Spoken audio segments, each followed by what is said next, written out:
Hello, and welcome to Fiddler's Green podcast number 47, Bugman Death Drive, which thought of last night sometime. It felt fitting, and it really sounds like that heavy metal band I always wanted to start when I was in high school or in college, but never got around to doing. But anyway, I probably owe people something of an apology. I've been intending to do these podcasts uh, 2 times a month. And unfortunately, February has been a little bit of a nightmare.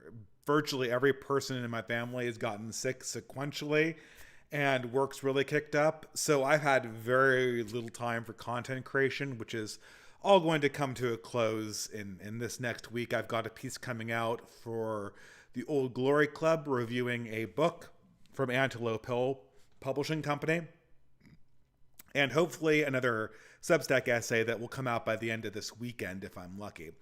But nevertheless, I knew I needed to do at least one February live stream. So I threw this one together. I think it's going to be really good because there's been a lot of stuff piling up. We discussed a bunch last time in the last podcast episode, and I mean, the thing that's going on in the background that everyone wants to talk about is what is 2024 going to look like? What is going to characterize this year? And no one really can answer this. Obviously, people said this is the least important election of our entire lives because and it feels like the least important election of our entire lives. Every single element of this election is a straight up rerun from the last election. The same candidates, the same issues, the same questions of censorship. I guess there's not COVID this time, but that makes things feel more mundane, not less. And in the meantime, the only real question we have in front of us is to what extent is the deep state actually going to put its thumbs on the scale, and can it get away with it while preserving some semblance of its own legitimacy, which is not clear either way. But I never like talking about horse race politics. We're not going to. I predict, this is maybe my first prediction in 2024, is that there's going to be incredibly little to talk about in terms of horse race politics, because until the very count comes in, until the election night where they're actually tallying things up, there's not really going to be any substance. We already know that Trump is going to be the nominee. There's not going to be an extended horse race.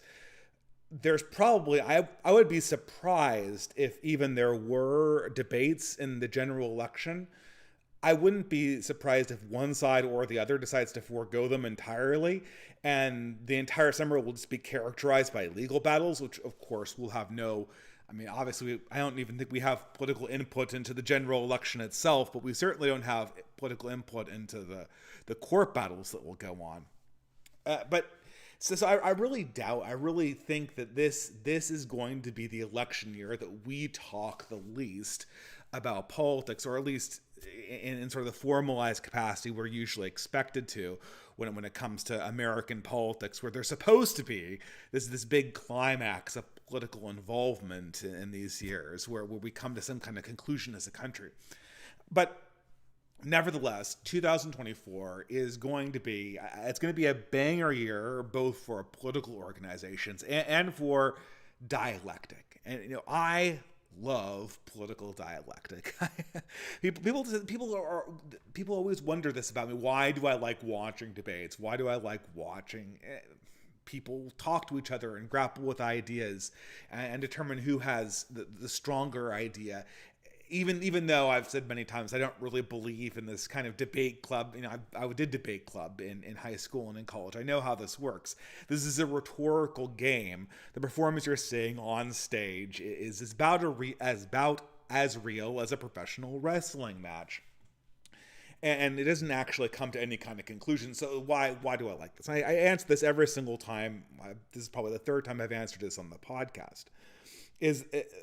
Dialectics and debates are so incredibly valuable, not because they determine the results of any kind of argument or because you get some kind of insight into the evidence or insight into the logic being used. The important thing about them is to kind of look into the souls of both debaters and see what's really going on in their minds, see what's really going on in their souls when it comes to the ideas they believe in. And because that's ultimately what really matters.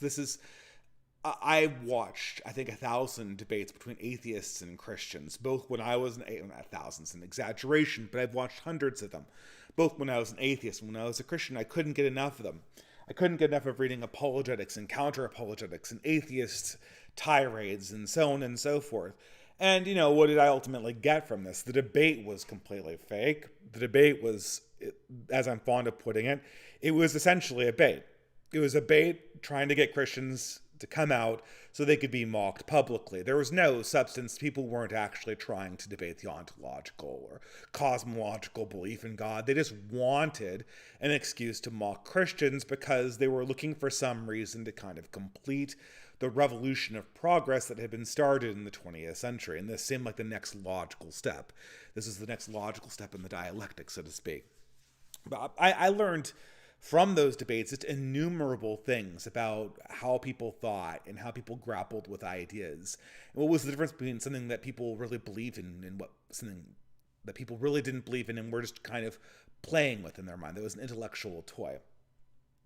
I am thinking back to the dialectics that happened in this last month. Obviously, honorable mention goes to a conversation that Sargon of Akkad, or my friend Carl Benjamin, had with Adam and Sitch. Wasn't much of a conversation. As always, it was Sitch kind of trying to bait and retract and put people on the back foot for criticisms of liberalism that at this point he should be able to recite in his sleep, since everyone's talked about these problems in liberalism. Everyone's aware of these problems in progressive liberal democracy. Everyone knows the hypocrisies of the civil rights movement, and people have explained this to Adam and Sitch again and again and again. And of course, it's the hatchling game. It's just do you really believe X, Y, and Z? But amazingly enough, to his credit, Sargon was able to keep basically his powder dry and stick on topic fairly well across the entire debate. So that was impressive, and not much really to say. But to get on to the presentation here. The debate that I kind of, when I saw this debate, I kind of knew that I'd have to talk about it in a Fiddler's Green podcast. And it was this utterly bizarre conversation between Tyler Lawrence and libs of TikTok. I don't know where to say. I probably should get Tyler Lawrence and libs of TikTok. Perhaps I should say this. People here are on the right wing, presumably. I imagine that's most of my audience is on the right wing. And so everyone knows libs of TikTok. So libs of TikTok is this Jewish American. I think she's, I don't know if she's an Orthodox Jew. She's some kind of conservative Jewish woman who I think she's a New Yorker, which is unsurprising, or perhaps she lives in New Jersey. And she is famous for running a Twitter account where she goes to TikTok, the cesspit of progressive degeneracy and Chinese spies, and essentially clips off the most egregious, narcissistic, degenerate political drivel you can imagine, and then just reposts it on Twitter. That's her entire account. That's her entire career. And just by doing it, it's basically like a less talented version of I Hypocrites, You Can't Stop Progress. And I don't really know what to say about libs of TikTok to begin with. The problem is I appreciate what she's doing in some tactical sense. As somebody who's broadly concerned about the corruption in teaching and the corruption in the university, which we've all seen, and you've certainly seen it if you're a younger man or a younger woman than I am. But we've all seen this degeneration in the universities and the education systems, and I appreciate the fact that, what's her name, Chaya Radek, Rachik, I can't pronounce it. Let's call her Chaya, libs of TikTok. I appreciate the fact that she's posting all of this stuff so that out of touch boomers can see how bad the problem is getting and how perverse youth culture is growing in the most progressive and youngest and most young demographically social media platform, TikTok. And I can see the utility of that. The problem is I Libs of TikTok is really only one thing. She's a tattletale. She's a rat. I'm sorry, that's all she does. She doesn't have any insight. She doesn't have any content. It's not even funny. Like, I hypocrites, you can't stop progress. All it is just a hall monitor status report on my enemies. And in the age of social media, that is indeed a very useful thing to do. It's a very useful thing to have because you're trying to generate content. You're trying to generate reactions. You're trying to figure out what your enemy is doing. And I'm not going to look through TikTok. Are you crazy? That's nuts. So I'm very glad someone did this. But I feel like it's what Baron Harkonnen from Dune, right? I don't trust a traitor, even one that's working for me. And I don't think Chaya Radic or Rashik is a traitor, but she's a tattletale, and the whole endeavor is just so slimy and disgusting. Well, for people who are perhaps more familiar with the Twitter deep cuts, they'll recognize another person in this debate, which is Taylor Lawrence. Taylor as a girl's name. I guess this was very, very popular about 30 years ago. The younger millennial women, the parents of younger millennial women really liked the Taylor name. For the older millennial women, it was always Jennifer. For the younger ones, Taylor was a big one. Madison too. That was a big one for the younger millennial cohort. So, okay, Taylor Lawrence. She's kind of a lolcow or something. Is this the best picture we have of them? Oh, that's perfect. Here you go. It's the middleweight, the mid debate contest of the year between these two thunderous personalities of politics, people who characterize our political dialectic most strongly. The girl boss of the conservative side, the Jewish tattletale from New York, and then the Washington Post Uber journalist Taylor Lawrence. Taylor Lawrence herself was a lolcow in right-wing spheres because of the fact that she works for the Washington Post, which is already a black mark, but she works for the Washington Post and all of these prestigious news organizations that are supposed to have some kind of very, very strong standard of journalistic objectivity. And she acts like a yellow journalism. Not yellow journalism is too high class. She acts like some kind of strange Gawker journalist. It's nothing but just gossip, and then when she's caught dishing on people, she cries. When people come after her, she cries. And this is sort of the bizarre thing. Originally, this cat fight started because Taylor Lawrence, I believe, was instrumental in the doxing of libs of TikTok. It's kind of silly even talking about this. But eventually we end up in this environment, and I don't even know why. The mere fact that this debate happened to begin with is something that sort of bizarrely, it could never have happened other than in 2024. Because at what point do these sort of scummy journalists from mainstream outlets that go around doxing anonymous people online, at what point do they actually just show up for a debate or a conversation with the people who they just doxed? And at what point do anonymous online shit posters, which Lives of TikTok certainly is, get invited to lunch by the person who doxed them and go, hot dog, we're doing it. Let's go, man. Let's have a it's like my dinner with Andre. It's my dinner with the doxer. My dinner with Taylor Lawrence. That's going to be great. And then on top of that, it's kind of to characterize this 2024 moment in its entirety. And I heard about this debate. I didn't hear about it initially because it happened, because who cares what Taylor Lawrence and Chaya Radic do or Libs of TikTok do? I have no interest in them other than the embarrassing things that the embarrassing situations they expose in themselves or others. I hear about this because every single left-winger on my entire Twitter feed is cawing about how Taylor Lawrence exposed libs of TikTok for being an empty suit who couldn't justify her own ideological positions. And I mean, I had to watch it, and it's the biggest train wreck I've ever seen. These women have.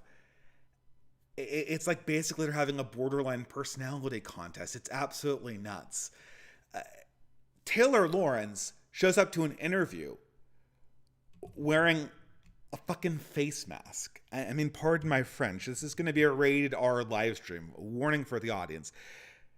She shows up to the interview with a face mask, and Chaya shows up to the interview wearing a homemade t-shirt of Taylor Lawrence crying. So while they're talking to each other, the person, Taylor Lawrence's face is more prominently displayed on Libs of TikTok's shirt than it is on her actual face. And in the meantime, Libs of TikTok is hiding her face behind this big pair of aviator glasses. This is, I mean, if I could frame this photo, this picture should live forever as sort of an epochal moment in the internet. These two characters, who are both best known online, show up to have a face-to-face conversation with each other. And the most important thing for both of them is to hide their own faces. Both of them want to be the person who's criticizing behind the mask of anonymity. And it's pointing to how the other person is stupid. Oh, you can't see me, I'm wearing a face mask. You can't see me, I'm wearing a pair of aviator glasses, and just in case you're hiding your face, I'm going to wear your face on my shirt so everyone knows to look at you, not me. The whole point of a conversation face-to-face, like I said, in the reason why I like dialectics, is to let your personalities actually struggle with the ideas and struggle with the other personality in play. Both of these women are just baiting each other. They're both sitting back trying to wait for that moment where the other person messes up, and then from the anonymity of being partially disguised, laugh at them. And the only reason why they're showing up to begin with is to kind of bait out the other person. So now we have this entirely, this interaction that should be a human interaction, completely cloaked with both parties involved trying to replicate the situation that they experience on the internet, where they're standing from behind the wall of anonymity, casting judgment on the other person. If there's a picture I could have of these two women, these two sufferers of borderline personality, I mean, I can't look at these people's faces without cracking up. I just can't. It's millennial narcissists. They're like the. It's like the Skeksis and the Urdu, the mystics from the Dark Crystal. It's the two halves of the millennial narcissistic woman meeting together and possibly merging to each other from opposite sides. It's self-parroting, but if I could go and retitle this conversation anything, despite the fact that these characters are kind of farcical to begin with, I would say something like the end of metamodernism, right? This is the end of metamodernism. We've reached a point on the internet where reality has been abstracted and satirized and reinverted and fed back into the real world to the point where both sides are LARPing as the people they play on the internet and then trying to have a sincere interview. I even watched the debate I watched it for about 50 minutes because I could not stand any more of it. And all the points, the points, this is always what the left does. If any leftist goes into a conversation with a right-winger and does not get completely destroyed, everyone left to center immediately starts cawing in victory. They're that hungry for a win that looks like their glory days from the early 2000s when it seemed like they could do no wrong. They're constantly trying to relive this. And okay, what did Libs of TikTok do that was so embarrassing? Well, Taylor asked her a bunch of questions always a problem, right? Because if you're in a contest of being a catty tattletale, you always want to be the person asking the questions, not getting the questions. So in some sense, Libs of TikTok lost the debate before she even began it, because inside the frame of the debate, she was the person under examination. She was the interviewee, not the interviewer, which immediately puts you in the position of being a defensive person, or being a person in the dock, so to speak. Okay, so how did Libs of TikTok lose? Well, basically, just by not answering the questions with enough confidence, by being kind of mealy-mouthed and not seeing like she was very prepared. The answers were all technically correct. There was nothing that was immediately wrong about how she approached the questions, really, other than the fact that she didn't break the frame of Taylor Lorenz. I mean, the way you would win these debates is to immediately reject. I mean, you probably, without me rehashing the entire debate, you probably know what the attack is going to be. Oh my God. By copying and pasting TikToks onto Twitter, you are exposing all of these children to harm and abuse and ridicule, and you could have caused people to commit suicide, because now that they're on your Twitter timeline, even though they posted these videos publicly, they're getting all sorts of negative feedback that they wouldn't otherwise. This is the whole Gamergate Anita Sarkeesian line right over again. We've heard it a million times. And of course, everyone on the right wing knows how you defeat this. You break the frame. The frame is doing expose journalism when a left-winger is a target. It causes harm, is a ridiculous frame, and I reject it absolutely. And of course, Libs of TikTok didn't do that. Libs of TikTok tried to defend themselves. They're like, oh no, I'm not really causing harm. I'm not really doing anything wrong. And then, insert your conservative attacks on transgenderism, which are of course mealy-mouthed, because Libs of TikTok is under some bizarre impression that transgenderism is separate from every other progressive revolution we've had over the last 40 or 50 years. And so the whole thing sounds kind of weak and embarrassing. And the fact that she's doing this total meta thing of wearing Taylor Lorenz's face on her shirt with aviator glasses makes her look even more bizarre. She almost feels like she's some kind of 4chan troll that's been flushed out into the open. And what progressives really thrive on is the idea that maybe you're not a true believer. Maybe you actually embrace progressive premises. Once it's clear that you completely reject progressive premises from the ground floor on down, the conversation kind of falls apart. But I'm getting ahead of myself. If there's one thing I think that this represents, it is kind of, I don't know, no one's going to remember this debate in 3 months or 2 months or anything, but it is kind of emblematic of what 2024 is. We've essentially, we haven't had a real election since 2016, like an election how they used to be, since 2016. It was essentially suspended in 2020 in favor of a mail-in ballot vote, which is legitimate because the government says it's legitimate, and for no other reason, because the government always decides what a legitimate election is, and they always do the count. So, not surprisingly, the government's preferred candidate, Joe Biden, won the count. But now we emerge in 2024, and the American people have some expectation, since we're not in the middle of the Black Death anymore, that we're going to have an ordinary American election, which means at some level there has to be a real conversation. Except in the last 8 years, Americans have collectively forgotten how to have real conversations. All we know how to do is to have catty recriminations. All we know is how to tattletale on each other. And so we crawl out of our internet caves, our internet bubbles, to try to interact with our adversaries. And all we can do is kind of reenact what we imagine ourselves doing online, with no awareness of where we actually are, the bodies that we are actually inhabiting, or even what it means to talk to somebody or have a debate with somebody, or feel what they're thinking and saying in a sincere way. And I couldn't help, again, when I was looking at this video, I couldn't help but think, metamodernism. what is metamodernism? Good question. I really don't 100% know myself. It's described as a lot of things. So, no, well, what is modernism? What is postmodernism? These are all kind of vague questions. They are both artistic styles and philosophical schools, or broad philosophical categories, so to speak.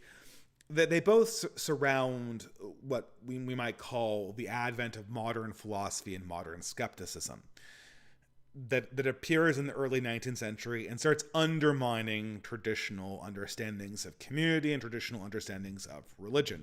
This is obviously Nietzsche's famous Death of God, and the consequences for the human race have been disastrous. It also feeds into the Industrial Revolution.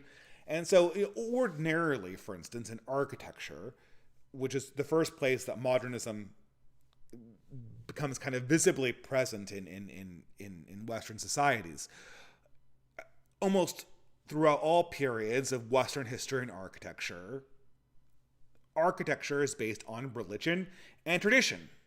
So, we build, if you look at Victorian art, it has all these columns, these Greek-looking columns. And did they need columns? Was that structurally essential? If you're a fan of, well, I'm not really a fan of Ayn Rand, but if you read Ayn Rand in high school, the protagonist, who's the architect, in favor of a modernist approach to art, goes on a tirade against these ornate columns and statues. Another thing in Victorian art, you'll see like falcons and lions and all of these things, kind of gargoyle things like you'd see on the Chrysler Building, although that's Art Deco. That's very much more in a modernist mode, but still kind of calling back to what people traditionally did in classic architecture before the advent of modernism. But the thing is, though, is that when these things are built in the Victorian era, they're not useful. The columns, a lot of them aren't load-bearing. They're decorative. And the style of the columns, originally like the rivets in columns, had an architectural use to keep the building up. But now that they're made out of concrete, that's not needed anymore. Or when they're carved out of composite materials, it's certainly not needed anymore. And so all of these stylistic things that are copied in Victorian architecture, a great number of them are just useless. And so this moves to a mode of, so, when we come past the death of God and we decide that tradition is useless and we're creating ourselves through our will, the modernist approaches the death of tradition and the death of religion sincerely. Architecture is not here, and actually all ideas, architecture most prominently among them, it's not here to constrain us. We don't have to carry forward a tradition. We don't have to carry forward a revelation. We are individuals in our own right, and we need to build buildings for the modern era. And this is where you get the schools of minimalism and brutalism, and you see literary schools that are incredibly sparse and matter-of-fact. Social realism, all of these things strip away the romanticism, strip out the tradition. Just show man as he is, show his needs blankly as they are. We are embracing the end of history as it is. In reaction to this is sort of a further understanding of skepticism is postmodernism. Now, postmodernism kind of takes the next step in this cycle, and you look into the mirror yet again and you realize that modernism, the whole pretension of modernism, is that a building can be disaggregated from its time. It can be complete. It can be abstracted into its utility and to its usefulness. And there's a universalism in there that is false. I'm paraphrasing broadly. People are going to correct me who've gone through 4 years of art history. This is in broad strokes. These are both architectural schools and philosophical schools, right? So in the post-war period, and this comes in slowly, you see kind of modernism fading out and postmodernism fading in. The skepticism goes to a different level. And now all of a sudden, we're too self-critical to even be modernists, because we're aware that we cannot possibly overcome our biases. This is the era where we're, well, due to the atrocities of World War II, hypothetically, but really due to trends in the academia, all of a sudden we can't trust anything about our history anymore because it's all evil colonialist things, and the pretension that we can overcome our history is equally a lie. So the path of postmodernism is to kind of embrace truth lightly. Everything is just a story. Everything is just a performance. And so a postmodern architecture would be a style where we just combine random things in random orders and see what sticks. We don't try to escape our biases. We just do whatever we feel like, and that is sort of our will in the moment. And I don't know if I would call Michel Foucault the postmodern philosopher, but I kind of think about it that way, right? I mean, Nietzsche has the death of God. I mean, you could say like Judith Butler also fits this mode. I don't quote me on this, but I always associate them with these kind of ideas. And the idea is, well, okay, well, we don't have history that we can fall back on, or certainly not tradition. We don't have some kind of ideal of utility and neutrality and objectivity that the modernists thought they have, where everything is sparse and the individual is by himself against the elements. All we have is our own perversities, and this is how you get sort of the Nietzschean element through a Foucaultian lens, a lens of Michel Foucault, where the will to power is replaced with this idea of sort of polymorphous perversity, an infinite expansion of human desires, which doesn't need to make sense, which in some sense can't make any sense, and which is always kind of suspect, always being torn down.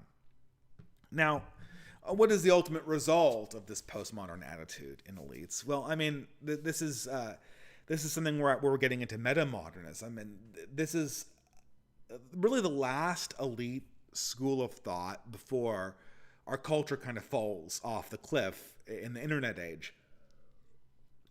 But broadly, I associate this with the author David Foster Wallace. And David Foster Wallace was famous for writing, he wrote a lot of essays, which I liked a lot. He's most famous for writing one book called Infinite Jest, of which I've only read like a few hundred pages of, and I'll probably never finish it. It's just, there's too many other books for me to read, and I read too slowly. But it's a weird, it kind of reminds me of Roberto Bolaño in a lot of ways. It's a weird romp of a lot of different stories, largely revolving around an infinitely funny joke. And for the fans of British television from the 1980s will know, David Foster Wallace is taking this from a Monty Python skit, which is the perfect postmodernist or metamodernist take. You're writing a serious novel about a Monty Python skit of an infinitely funny joke that causes people to laugh forever. Which is, again, hard to imagine coming out of any other time period. But, and I don't know if maybe this came up in the last half of Infinite Jest, which I haven't read, but I associate this more with David Foster's other extemporaneous work and his prose essays, is his concern about the nature of culture in the late 90s and early 2000s, where he said high culture through postmodernism is becoming indecipherable to ordinary people in a way that it just wasn't in periods before. And moreover, the culture that the ordinary people consume, even the good culture that ordinary people consume, and David Foster Wallace was a big movie critic at this time. He wrote a lot about movies. I don't remember any particular review he wrote, but this was something he went back to over and over again, as looking essentially for art to appear in sort of well-made but somewhat still popular movies. And he said, the problem is that all of our movies, all of our pop culture, it's cynical. Everything is ironic. Nothing is sincerely felt. What we have is just, because we're so suspicious of grand unifying narratives, as the postmodernists were, we can't ever tell our own stories. We can't ever say what we're actually feeling. And all we have is this infinite cycle, no pun intended, this infinite cycle of jokes and snark and sarcasm. And he said, and then I didn't say this, but I'm paraphrasing, he alluded to some need for a new sincerity. And this was dubbed a part of metamodernism. metamodernism, unlike postmodernism, was never a very well-developed idea, but the concept was kind of, and you can see how this fits right into things like the internet, is that authors would attempt to kind of break down the wall between fiction and nonfiction in involving the subject, kind of creating a meta layer inside the narrative, but also giving everyone a chance to express their own sincere feelings, to kind of make the audience part of the story itself. And I didn't do any research into this, but now I'm really thinking back to Roberto Bolaño's 2666, which is another one of these novels that seems to blink back between real events and fictional ones. And anyone there is sort of left wondering exactly what part of it is part of our world and what part of it is sort of a fanciful piece of the author's own imagination. And the idea, again, never really fleshed out, because only 10 years later, basically halfway through his final book, The Pale King, David Foster Wallace killed himself. And I always associate his suicide a lot with Kurt Cobain's, not just because they looked the same, but because they had the same problems with the fact that metamodernism doesn't really accomplish what it's supposed to accomplish. And in the same way that Nirvana had genuinely revolutionary pretensions in their work, yet no matter how ironic they were on MTV, no matter how much they rebelled against the establishment of their own record labels, nothing they would say would ever be perceived as being genuinely revolutionary. It'd always be reduced down to a consumer product. And I think that David Foster Wallace, and he was struggling with a very, very similar problem in all of this. How does metamodernism actually contain sincerity in it? How does anything contain sincerity when there are so many levels upon levels of abstraction and theory? And the temptation always is to kind of isolate yourself from the subject at hand. Case in point, Taylor Lawrence and Libs of TikTok. They meet in person. They're having a battle of the wills. Two sides of the political conflict that is tearing our nation apart are now at a table together. And what's going on? All they're doing is sniping at each other from behind a wall. They're not showing each other their faces. They're not expressing their real emotions. Because the layers of the metaverse, the layers of irony are always there as a shield. And coming out and being sincere is risky. It feels bad. You have to actually interact with people as they are. You actually have to learn things. You can't just snark all the time.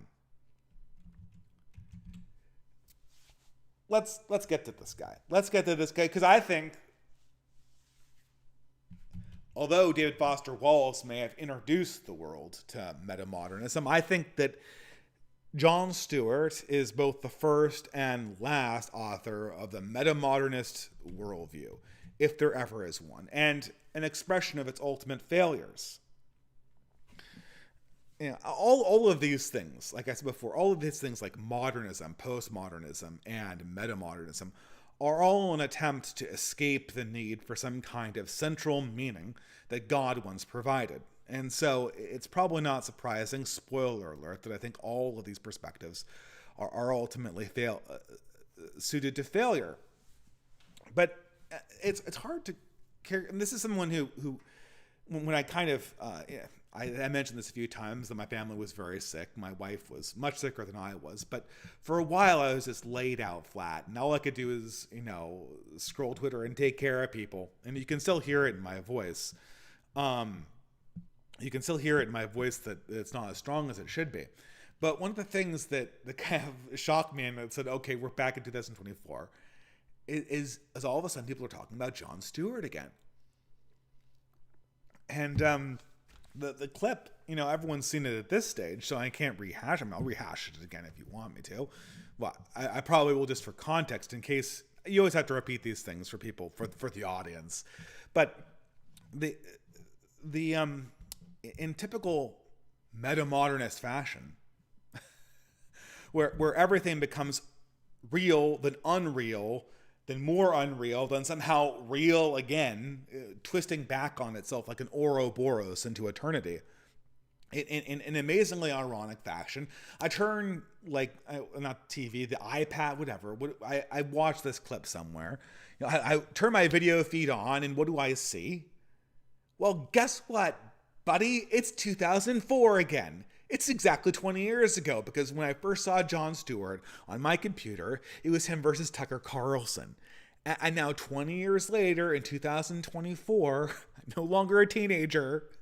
I have a wife and kids, and it's frickin' Jon Stewart and Tucker Carlson again. And what's happened? What's happened?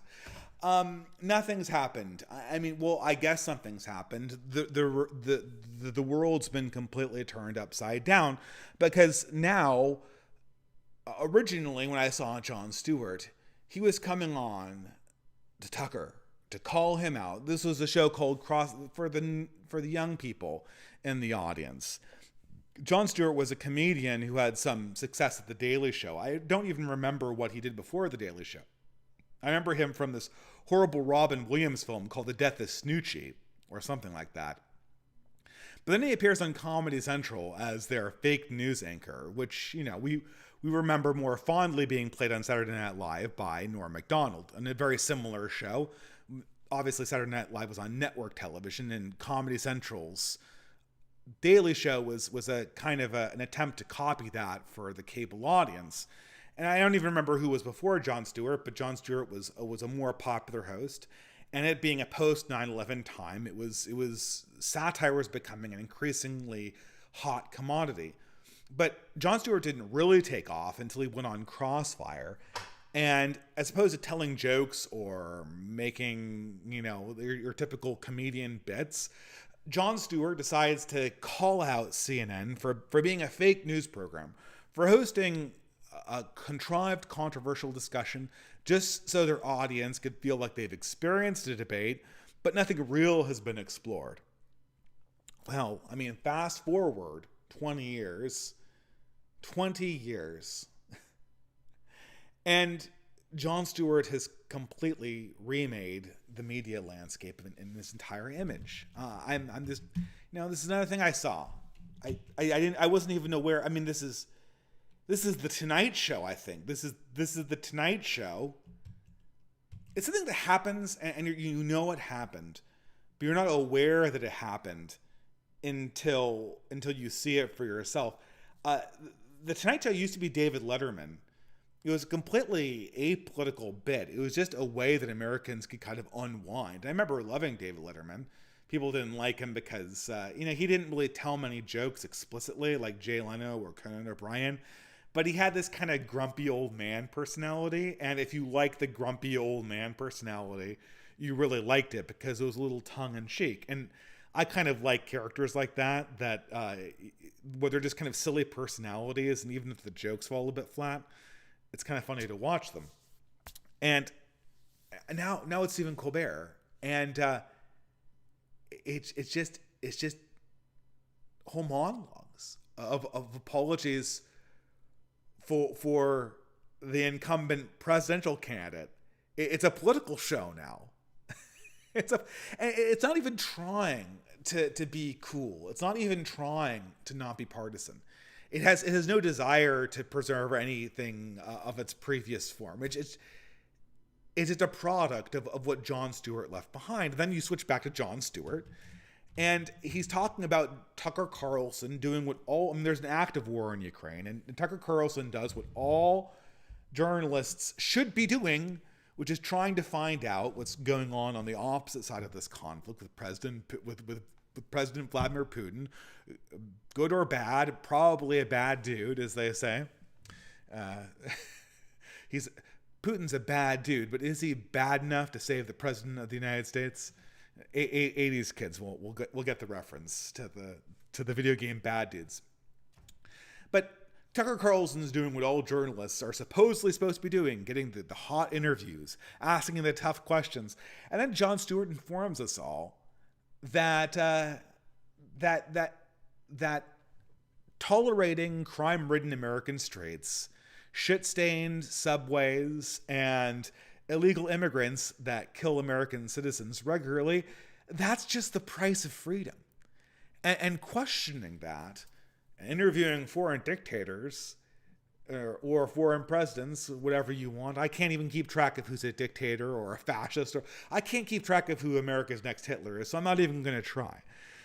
Foreign Hitlers. Maybe we could call every leader of a modern state can just be Hitler. Biden is America's Hitler. Trump will be perhaps America's next Hitler, and Putin is currently the Hitler of Russia. Whatever. Interviewing people, interviewing other leaders, and asking questions about why their country might be handling these problems better than ours, or how peace could be achieved, that's treason. That's treason. That's where we are. Jon Stewart is the epitome of the meta-modernist perspective. He was the person who figured out how to make comedy work online and subvert cable news. Cable news was one narrative, a narrative that people chose by picking the channel, but there was no form of interaction. And Jon Stewart was essentially able to leverage, history manipulation to his advantage. So key in The Daily Show's success was the existence of the internet and the existence of TiVo. And his team would essentially record hours and hours and hours and hours of news footage, and then they would clip segments together with people contradicting themselves and making all sorts of narrative mistakes in order to concoct the kind of true idea that the news media was entirely fictitious. And this was all done for the purpose of comedy. And it's very hard to explain to somebody who's not used to Jon Stewart or not used to how dialectics is done on the internet just how revolutionary this was. It's a fairly simple thing to do. Anyone can do it. Anyone who had a YouTube channel between 2013 to 2022 did do this, right? You take the person who you're criticizing, you cut out the parts of their argument that are bad, and then you have them in clip, and then you have a whole little space to do mockery of them. It's perfect. But this is a new technology. I mean, news clips could do this a little bit, but not to the speed that Jon Stewart's team could do it. Furthermore, the fact that Jon Stewart was a comedy meant that neither he nor his team ever had to be accountable for their opinions. And so what Jon Stewart was able to concoct this time was this nice, comfy little bubble. It's just the worst thing of all time. There was several people, and I'm going to be borrowing from a few people in this conversation, in this monologue. The first one is Dudley Newwright from the New Right Post, and the second one is Isaac Young, who I'll talk about a little bit later, who's an author and a blogger on Substack, and also runs a popular Twitter account as well. And I should also mention Gio from Giant Art Productions, who I'm going to be borrowing a little bit here and there from. But Dudley Newwright points this out very, very succinctly, that Jon Stewart essentially ruined the entire millennials' perception of how politics works. So, I mean, if you come from the before times, before the great ideological segregation of the 2000s, and I remember growing up in the 90s, and most of my development of an adult was in the 2000s.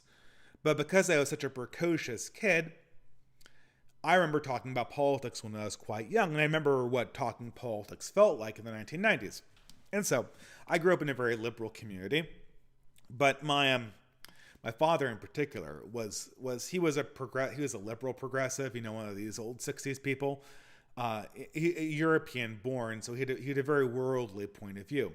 But he always was a contrarian, kind of like Christopher Hitchens a little bit. He always liked taking progressives down a peg. So listening to my parents talk about politics and seeing how other people talked about politics, I kind of grew to admire the back and forth that would come from a contentious conversation, because when you had, it's like what Mike Tyson said, right? Everyone's got a plan going into a fight until they get hit in the face.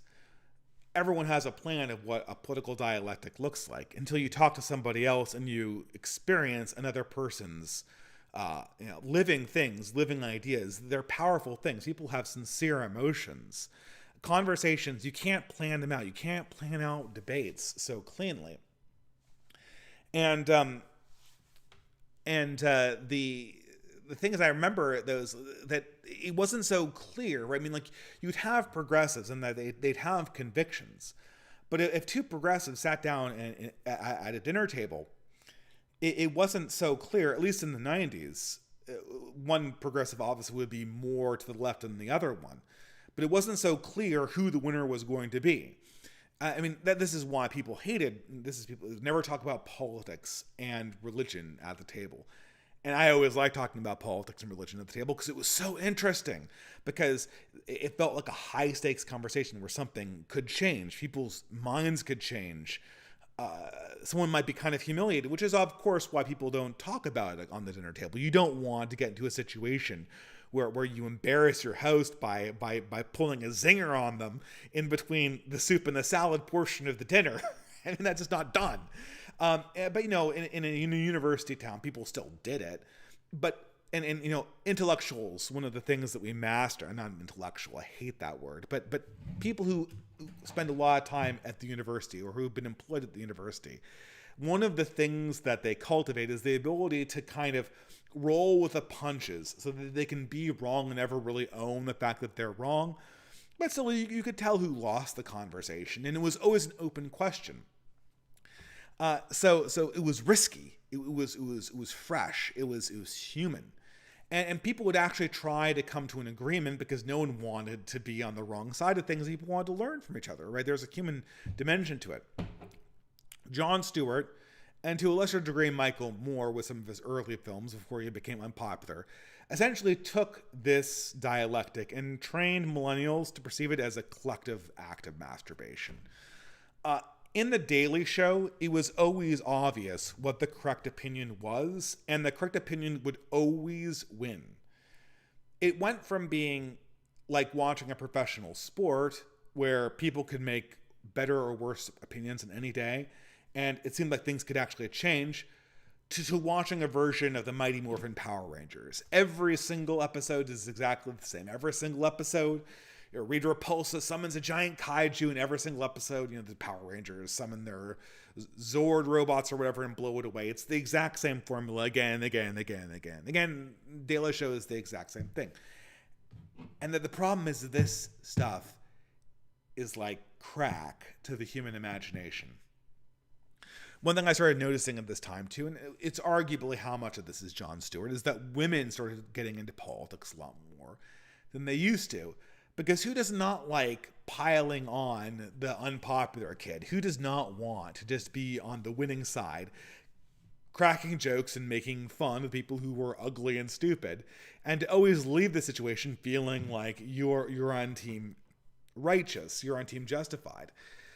Jon Stewart convinced an entire generation of millennials, an entire generation of progressives, that snark would always defeat an argument, and that only one side was ever right or ever could be right. And they did this through horribly deceptive means. They would have people on for debates, and they would cut the debate up, and they would only air the stuff that made the host look good. This is literally professional wrestling, intellectually speaking. And it's also the height of metamodernism. Metamodernism, of course, is supposed to involve the audience inside the dialectic that it's presenting. Not simply to be a reflection of the authors, but to be a reflection of the collective of both the author and the audience. You know, there's no boundary between the author and the audience in metamodernism. Hypothetically, does this lead to sincerity? It leads to pornography. It leads to the media essentially being an act of continuous self-gratification.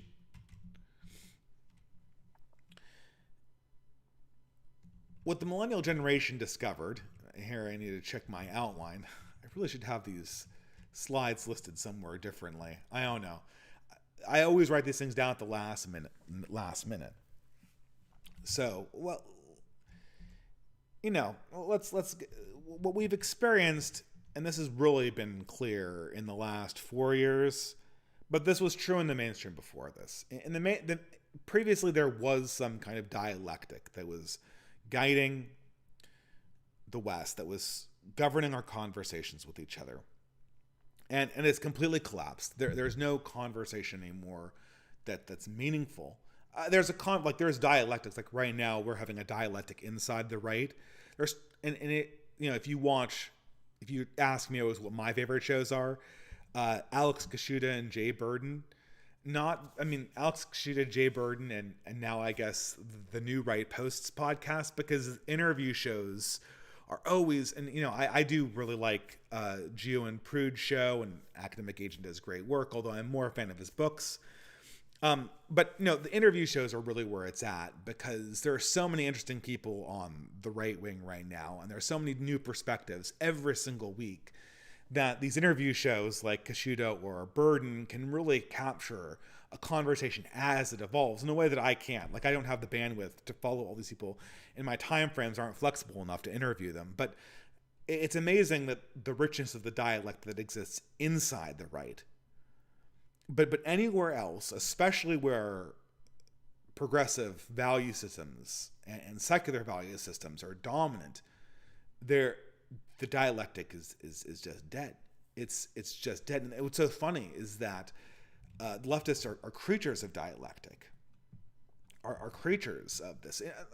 Maybe I should do a digression here. Let's back up. This is what do I mean by dialectic?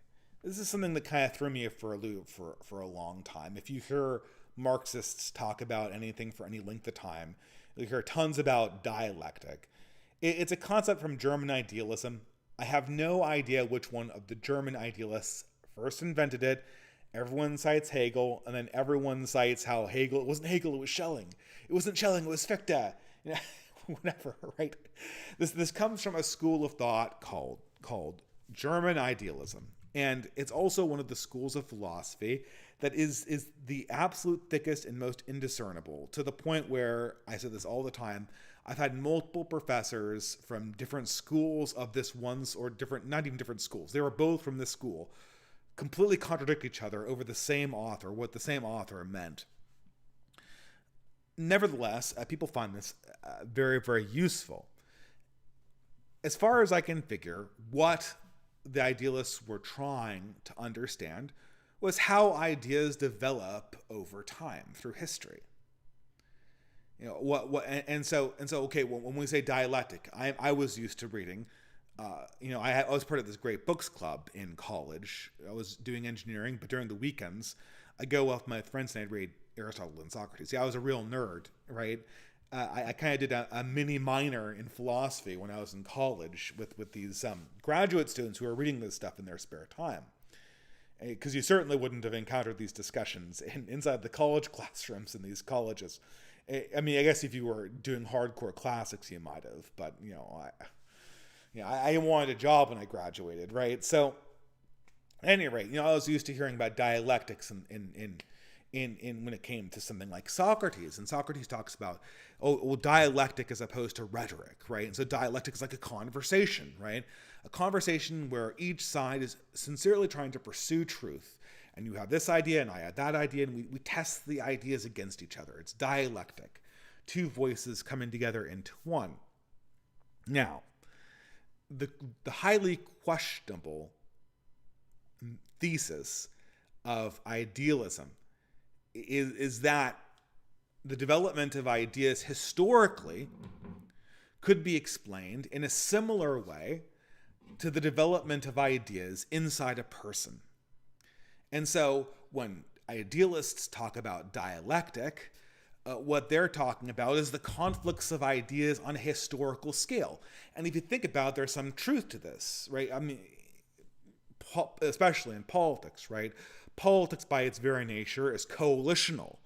And because of its coalitional nature, it naturally gravitates into two different opposing parties, and they struggle over the direction concerning what direction a party will go in. So, in the Middle Ages, it was the Guelphs versus the Ghibellines, right?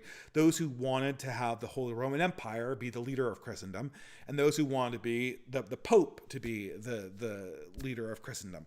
And this carried on for hundreds of years into the Reformation, at least. And then, of course, in the Reformation, it became Protestant versus Catholic in sort of an analogous way, but with some more changes. And this was sort of the German idealists wanted to create a system for understanding the development of this process. And it was a thesis, and this is the famous Hegelian thing where thesis and antithesis come together and become synthesis, right? So the French Revolution meets the reaction, and it synthesizes into Napoleon, which is the way that the dialectic carries forward and develops ideas.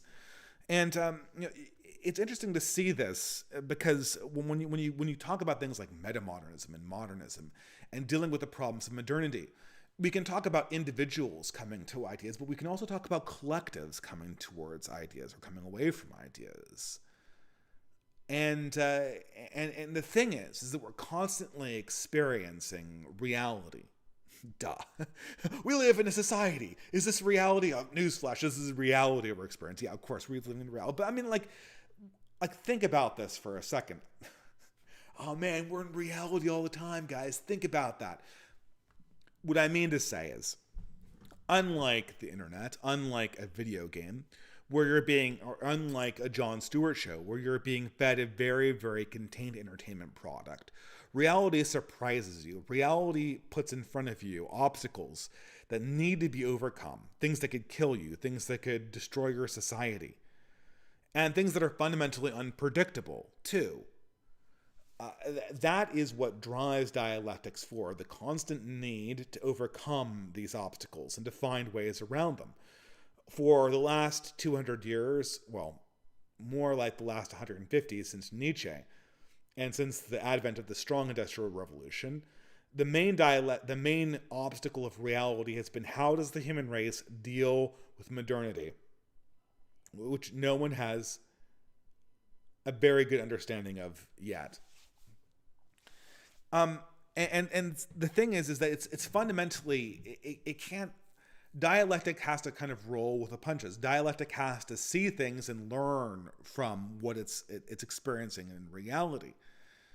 The problem is that humans hate this for the same reason that dialectic is. You could also say this is how humans grow, right? Through if we go through our stages of our life, for instance. A stage of my life, right? When I was a young man, I always my exercise routines were always like really frenetic. I would just go to the gym and I just wipe myself out. I would go from off the couch to doing a 5K the next weekend. And, I gain a lot of weight. I lose a lot of weight. Then when I was 29, I absolutely destroyed my back doing deadlifts at CrossFit. And for, since then, for a decade, I've had a horrible back. And since then, I've had to do exercise in much more controlled bursts. Otherwise, I would re-wreck my back. That's something that I have to learn. That's an experience, and I have to incorporate that into my worldview dialectically. It was a hard lesson to learn, but it made me grow in maturity. And you can see this is very similar to the dialectic processes that society goes through. How do we react to the French Revolution, the dialectic? How do we solve the dialectic of church versus state in the Guelph versus Ghibelline example, right? All of these are challenges that have to be overcome through discourse. And ideally, the discourse that we have individually as people helps guide necessary dialectic that society goes through in this theory. Obviously, Hegel is a bunch of gobbledygook for most people. This is just a model, but it is a model that is very, very helpful for a lot of people. For whatever reason, in the 2000s, The progressive dialectic just stopped. It just stopped. It's become somewhat more comfortable with its radical side in communism, post-Occupy Wall Street. It's become certainly more concentrated in its adherence to things like DEI or any number of these ID poll stuff that you see constantly. It's certainly become more anti-white. But all that stuff was there before, and moreover, all of those new developments inside progressivism come from inside progressivism itself. They're not in response to some kind of external stimulus. It's just that the progressives that adhere to progressivism like these ideas more because they make them feel more good. I mean, what is anti-white? Like anti-white. I don't like anti-whiteism because no one says it, but I mean, let's call a spade. For the last 7 years, the last 4 years in particular, the amount of anti-white vitriol that you see on a regular basis from news media in any number of capacities is absolutely positively nuts. And it's just atrocious. It would immediately jump out at you at any other time, and progressives are completely comfortable with this. What dialectic role does anti-whiteism, what conflict is it designed to solve? What political possibility does it open up? What utility does it play for the greater project of humankind? Nothing. It's an entertainment product that white progressives and progressives of other ethnic varieties consume because it makes them feel better. The collapse in dialectic has become flanderized, as I like to say. It has become flanderized, and it's become flanderized through the process of metamodernism that John Stewart, I don't know if he pioneered it, but he certainly encapsulated it. Flanderization is interesting because it's the natural consequence of any entertainment product. This is where I'm going to reference a very promising young blogger, Isaac Young. He has Tranter Publishing is his Substack, I believe. He writes a bunch of fiction. Unfortunately, I am an old father and I have very little time to read fiction. And, he's competing with Roberto Bolaño and Dostoevsky. So I'm sorry if I sometimes neglect newer authors, but I highly recommend checking out his stuff, and I'm certainly familiar with his pop culture reviews. But he talks about, I'm familiar with his work reviewing shows like Futurama, like Rick and Morty, like Adventure Time in particular, and he talks about Adventure Time, and he talks about, I'll get to Adventure Time a little bit more, but Futurama would be another good example, is that the thing is that with a sitcom is that in order for the sitcom to work, the shows have to reset, which means that the character development has to be limited. So Ned Flanders, for instance, he has like a funny line, right? Or Homer Simpson is stupid, and he does something stupid and callous that hurts his family, and then he learns his lesson. And great, but the humor is in Homer being stupid.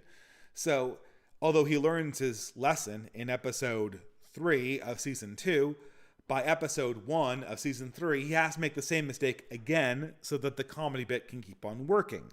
And the same thing is true for Ned Flanders. Ned Flanders has character flaws, and if this is an ordinary person, right, who's living, like, you want to see the character flaws don't exist indefinitely.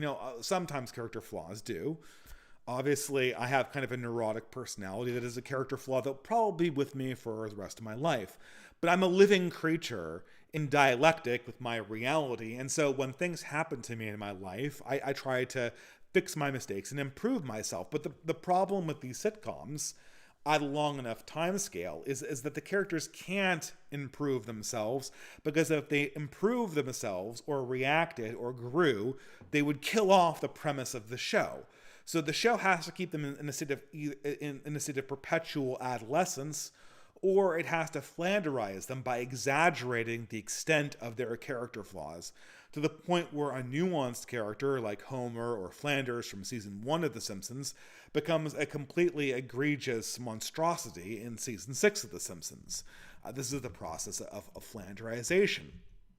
And that's essentially what happened to the progressive side, is that they became so in love with this moment where they were the winners, where they had all the answers, that they said, okay, well, we want to have the experience of Jon Stewart putting down Tucker Carlson now and for the next 25 years.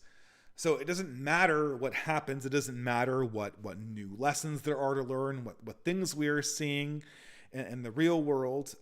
We're going to essentially relive The Daily Show, to the point where The Daily Show's style has colonized all of late night television, and everything is a giant echo chamber.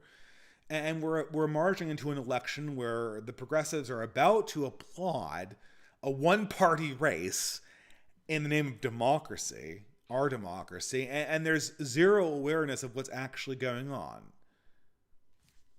This brings us to the other interesting conversation, also started by Isaac Young, the idea of media literacy and Starship Troopers. Okay, let's I'm gonna have to flip back and forth between my slide because I came up with these notes on the cusp, and I don't think they're in the exact right order. So forgive me if the slides flip around a bunch in this conversation. The big conversation, or the big interesting thing that was going on over the last 2 weeks in Twitter also started with an Isaac Young thread on Starship Troopers. And this was, Isaac Young, he originally made a very non-controversial point, which is that the Paul Verhoeven version, so for those familiar, Starship Troopers is a novel by Robert Heinlein, in which Robert Heinlein explores the consequences of essentially an illiberal future Earth government that essentially has to use political realism to rule a section of the galaxy is in an existential battle with an insect race. I don't even know if they're called the arachnids in the book. It's been years since I've read it in high school. So, but the important thing to understand is that the right-wing elements explored in Starship Troopers were being explored sincerely by Heinlein, who had huge criticisms with how the United States was handling its standoff with Russia. And in many ways, Heinlein blamed is a little bit harsh. He wanted to criticize civilian attitudes towards running an existential war against an enemy. And Starship Troopers was a way of exploring this. And he explores, he has passages from Starship Troopers that sound like they're excerpts from Mencius Mollberg's letter to an open-minded progressive. This is, obviously Heinlein had a lot of hippie sympathies too, if you read Stranger in a Strange Land, but this was his attempt. This was part of a dialectic, right? What am I saying? Like, he's experiencing a problem and then exploring the problem seriously, in which he not really endorses, but positively looks on these elements of right-wing, of a more right-wing society. Paul Verhoeven, who's kind of a schlocky sci-fi director, a very talented one, did RoboCop. He likes doing these action sci-fi movies that have a dimension of satire in them. You'll remember RoboCop with the satire of corporate America. Total Recall was less satirical, and then obviously Starship Troopers. And Paul Verhoeven, I think he reads like half the book and decides that the society being described is essentially fascist, right? Because Paul Verhoeven is a modern European, and anything that isn't a social democratic party of the late 20th century is immediately just dumped into the fascism bin. And so he does kind of a goofy parody / action movie of Starship Troopers. Now, though this is Heinlein's original novel, I should have switched to that slide when I went over it, but there you go. The problem with and this is what Isaac Young pointed out. The problem with Paul Verhoeven's movie is because he is a schlocky action director and a mini satirist, his satire completely fails. Certainly the military commercials are designed to be satirical.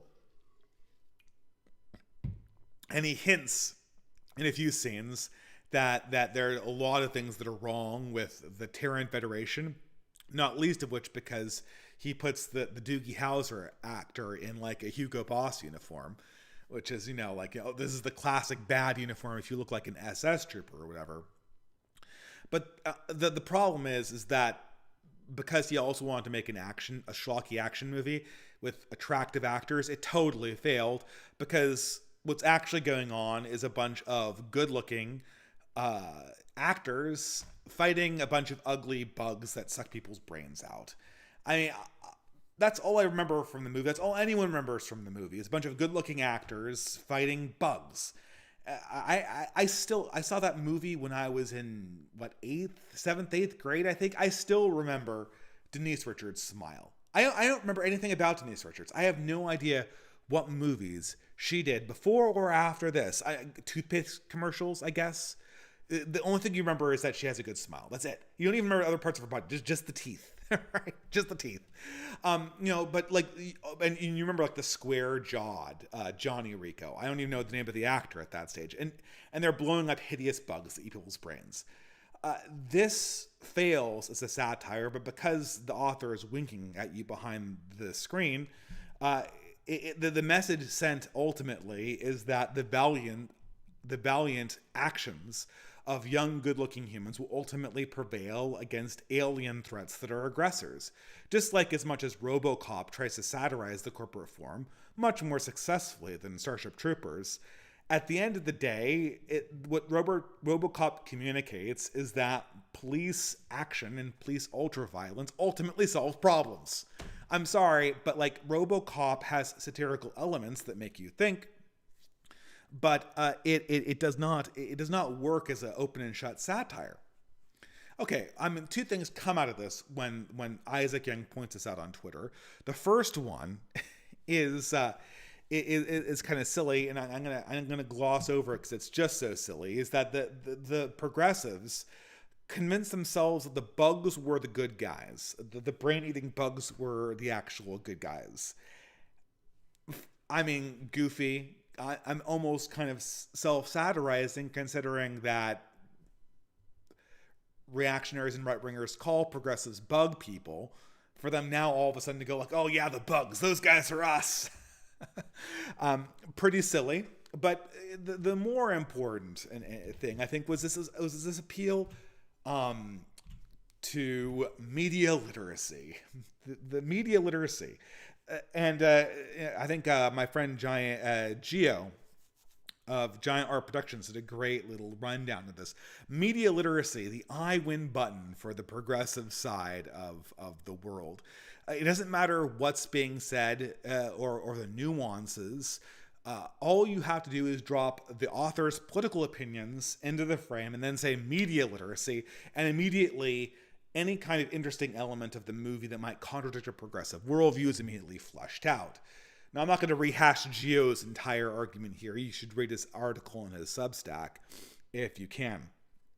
But the general idea, what progressives essentially have done is they've unlearned all of the nuance of late 20th century media analysis, which has always proclaimed the death of the author as being a fundamental first step to understanding what a piece of media actually said. Because late 20th century media authors viewed these things dialectically, mainly because they were all, postmodern Marxists, and Marx based his stuff on Hegel, in my opinion, in a very flawed manner, but I'm no Hegel expert by any stretch of the imagination. I read one Hegel book. But they've unlearned that all now, and all they have is media literacy. The person who made this is a progressive. He said fascism bad, so we win. It's an appeal to authority. An appeal to authority, we win. No more analysis needed. The dialectic is over, we win. It's the Daily Show and Jon Stewart. Oh, look at these chuds, they're so stupid. End of story. Well, this is what's so funny about this is it misunderstands the nature of satire and parody to begin with.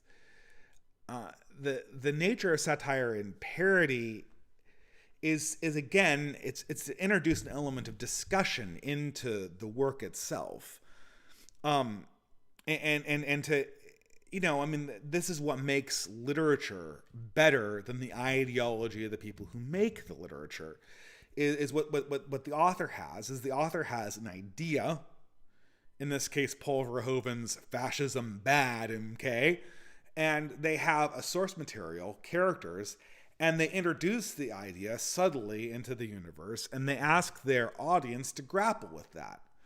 Now, if you're a really good author like Leo Tolstoy, the characters grapple with it in a very human and complex way, which is why War and Peace, and indeed all Tolstoy, is such a masterpiece that even though Tolstoy's ideas about how history works are incredibly flawed, War and Peace and Anna Karenina have messages about human nature that shine through in spite of Tolstoy's own authorial intent to advance a philosophical position. And the same thing is true with Paul Verhoeven in a much more ham-fisted way. He's not just laying down a message and having you seal clap it because media literacy means we just take the obvious message and seal clap it and don't actually interrogate the piece of art for a greater message. That's what media literacy is, guys, in the progressive imagination of 2024. I mean, Paul Verhoeven, insofar as his movies are really good, and the best one of his movies to my mind is RoboCop, he makes it complicated because you see the point of the satire and you also see the other side, the point he is trying to satirize. And this creates a complicated dialectic that the audience themselves are supposed to struggle with. But we can't have struggle because dialectic is scary. This is something that is a common theme in both Geo's piece and in the Twitter thread by Isaac Young, is how progressives interact with media is very, very strange. First of all, the prominence of children's media and cartoon media in the progressive imagination has skyrocketed.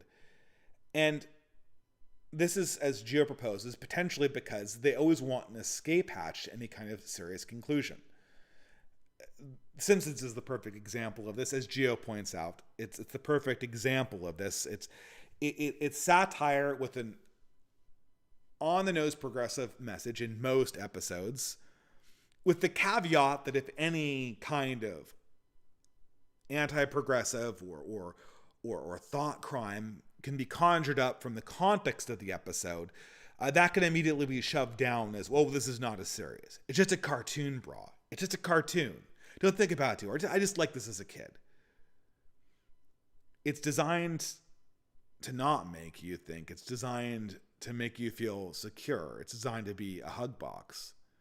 And it carries over even, it creates this natural tendency, not so much to flanderize the characters, but as to flanderize the message. The message always has to be progressives win. And so every nuance has to be crushed. Every interesting thread has to be cut. Every connection to the real world has to be severed. To follow another thread that Isaac talked about in an earlier piece would be Adventure Time. And Adventure Time is a piece of art that I find fascinating, and it's a flawed work, but it's a perfect example of sort of a meta-modernist millennial piece of art, even though I think Pendleton Ward was a Gen Xer. Rebecca Sugar, who is a writer for Steven Universe and a writer for the later part of Adventure Time, was certainly a millennial, and I think she added a lot of bad elements to the show. But one of the great problems that Adventure Time had is it was essentially following the maturation of this character, Finn the Human. And I never watched Steven Universe, but I'm told that this is the same thing with Steven Universe, and I'm not surprised. There's only one good way to tell the story of Finn the Human's coming of age, and that is as a coming of age story. It has to end with Finn becoming an adult and putting away childish things. That's the only way it makes sense. But yet, it never happens. Every single time, And the same thing is true with Futurama. Futurama was like The Simpsons. It was made by the same creator, David Cohen and Matt Groening. And the natural concept, the natural endpoint of Futurama, as again Isaac points out, has to be Fry becomes a mature man, a serious man, right? It can kind of play the whole Simpsons bit, but unlike The Simpsons, Futurama is supposed to have like an ending. It's supposed to be a development of a story. But the authors can never get to maturity. They can never get to the mature man. They always have to reset and reset and reset. Back and back and back. They have to reset the dialogue and reset the dialectic and reset the dialectic. The dialectic can never advance towards mature manhood. I think because they're afraid of what it will imply. With Finn, it's the most strange. Because with Finn, it's implied throughout the show that it's ready to grapple with serious issues like death, like maturity, like responsibility. But it never happens. And the authors of the show make it apparent that they're not able to make it happen. Finn must eternally be an adolescent. Fry must eternally be an idiot. Because the same story has to play out. And you know, I never saw this show, but Steven Universe has to eternally be a whiny little kid.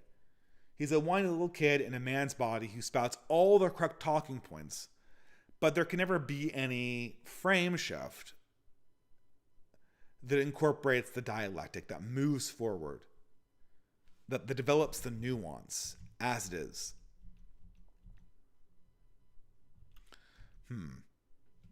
I'll say this about Starship Troopers. What's so funny is that there's this development. There's this development in metamodernism. It's a path it's a phenomenon we don't talk a lot about. I call it reverse Flanderization, right? So let's shift away from the progressives, for instance, and return to Starship Troopers. And we can see here, and maybe in some sense, War and Peace is a little bit like this too, right? Where this kind of like on the nose Tolstoyan pacifist, deterministic, anti-Carlylean message has elements that suggest the exact opposite. Let's talk about reverse Flanderization. Okay, so we know what Flanderization is. Flanderization is where, because something is an entertainment product, complex characters through the course of the cycle of entertainment, of repetitive entertainment, become subhuman caricatures of themselves. Well, in Starship Troopers, we have seen something of a reverse Flanderization. An absolute satire, because people love it, somehow develops a picture of characters that were supposed to be over-the-top satires as somehow more human than they originally were. Case in point, Warhammer 40k, which I'll talk about here. But let's talk about a genre. So, I people always make fun of me talking about Warhammer 40k, but this is a property that's very near and dear to my heart. It's something that has infinite applications to right-wing themes and copies from any number of mythologies. And here again, you'll get, if you talk to progressives about any amount of if you talk about the media literacy progressives about Warhammer, oh, it's a satire. It's a satire. It's a satire. And indeed it was a satire. Indeed it was a satire. Warhammer 40k. I don't know if this whole genre of comics in the 80s had a name, but I remember it as pulp 80s adult comics. And I have some examples here. And this is a genre of 80s comics that it was a genre. So maybe I should start this off more autobiographically here. It started, and this is the tradition that Warhammer obviously comes out of. So in the 70s, there was an increasing move towards adult themes in comics and people wanting to do more gritty stuff, especially coming out of the R. Crumb scene And that being combined with science fiction, there was a demand for more mature themes in comics. And as a kid in the early 90s, I encountered some of this stuff because I was really into Ninja Turtles and comics and Marvel superheroes at the time. And I used to get like packs of comics from like, they're just like throwaway, like penny sheets essentially. You buy them in like a grab bag, right?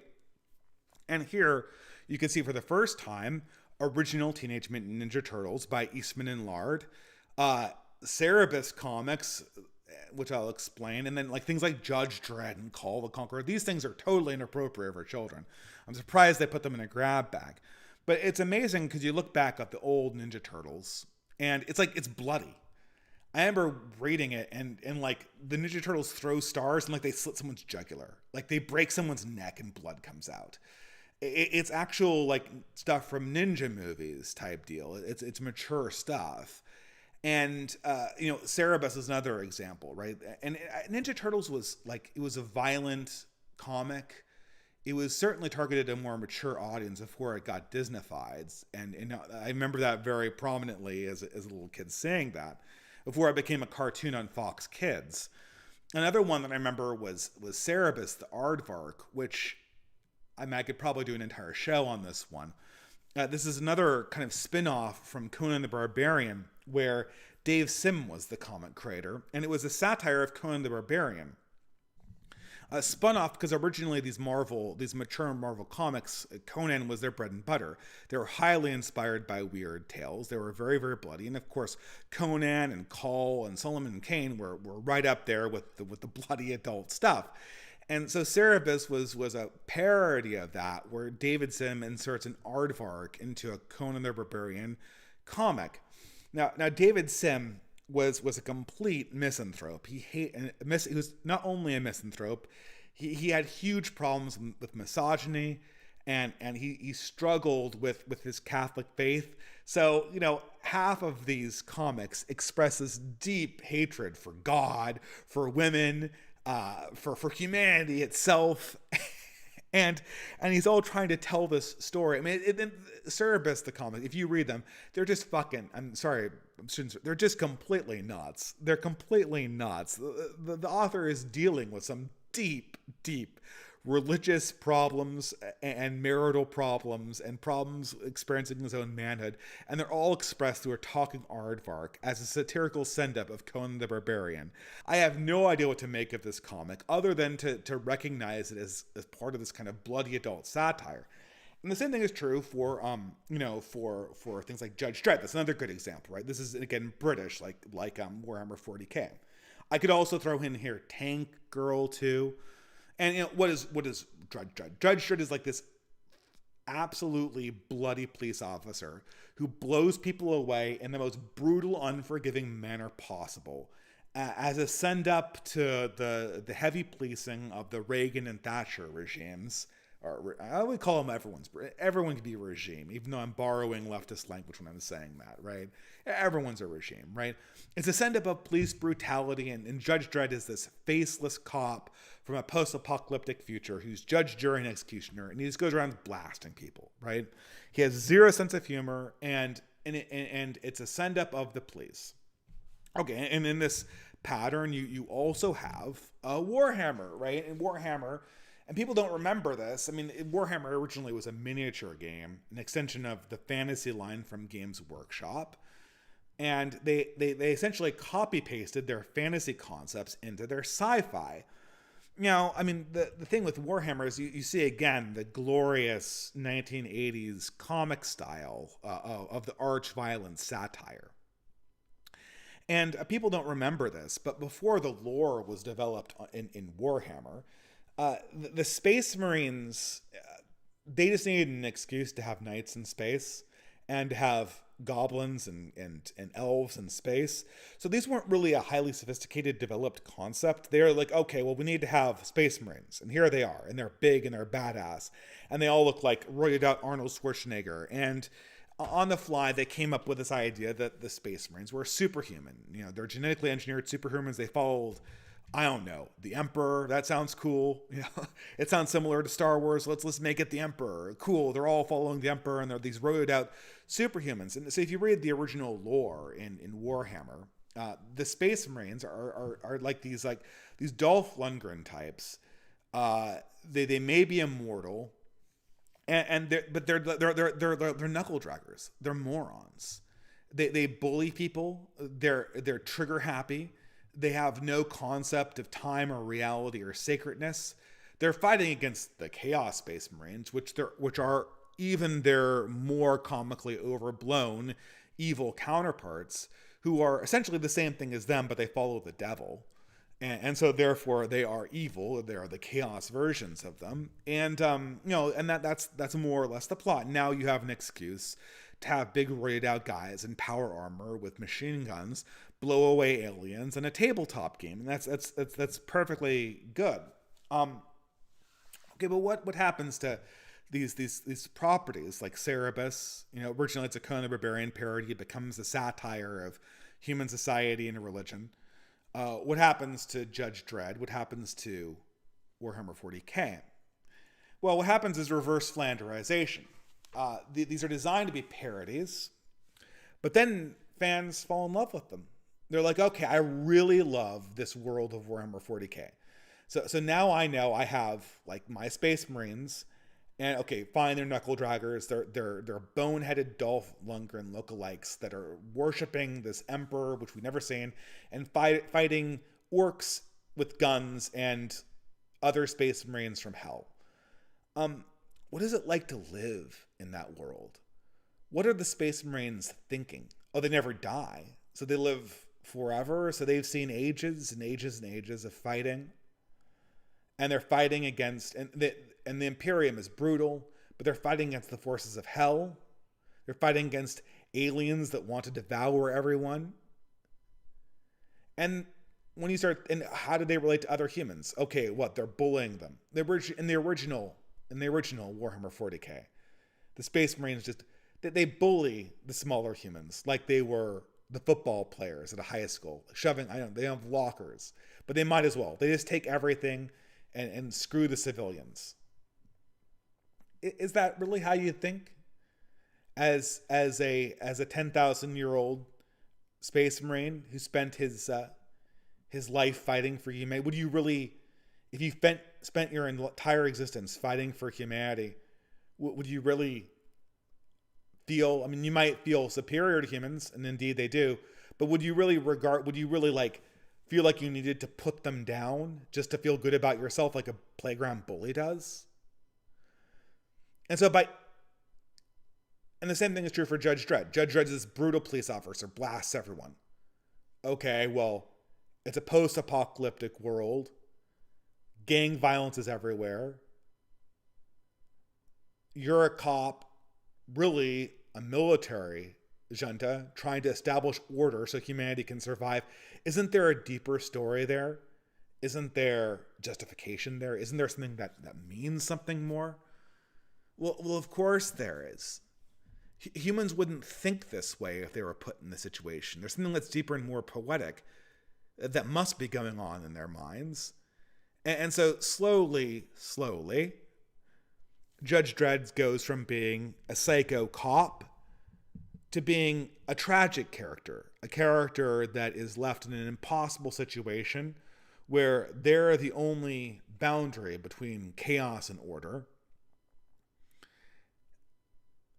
The Space Marines from Warhammer 40k go from being knuckle-dragging jocks to being space monks, space paladins that, although fighting for a brutal Imperium, still are the only thing standing between humanity and oblivion.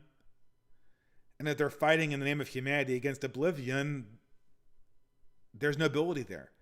Even the Chaos Space Marines, damned to hell though they are, mature from just being straight up evil Skeletors to being supremely tragic characters who were reacting to genuine injustice and in the process lost their souls.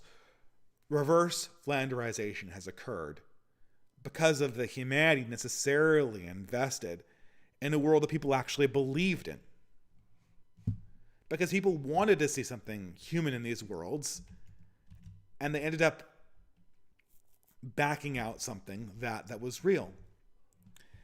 This is the thing that I've realized more and more about progressive media, is that it has to constantly retreat into sort of a stylized media discourse of itself. It has to avoid human complexity at all costs, because it has to avoid dialectics at all costs. It has to avoid any kind of meaningful conversation, because meaningful conversations could allude to something that they don't want to see. And as such, you have all sorts of weird things that go on. And you know, this is something that I've been thinking more about when it's come to especially a lot of leftists and how they conduct themselves online. Leftists themselves, there's many things to be said about how left-wing content creators differ from their right-wing counterparts. But one of the most interesting things is that they all have a very stylized conception of themselves. It's either drenched in irony, or it's drenched in a certain sort of performativity that's fundamentally detached from who they actually are. And the second that it became too real, or it becomes too real, it immediately goes downhill. A great example of this that I learned in my life is anime. You know, so the first anime, I was really into anime in high school, but the first anime I came across was Final Fantasy VII. I loved this game back in the day. And, you know, and I kind of use this to get into other animes, talking to other people who are huge fans of the game. And one thing, you know, it kind of looks stupid in hindsight, but one thing you realize very quickly in anime is that something is immediately lost when it becomes too realistic. Anime is a genre. So, for instance, you know, in stylized media, you can believe in absurdities.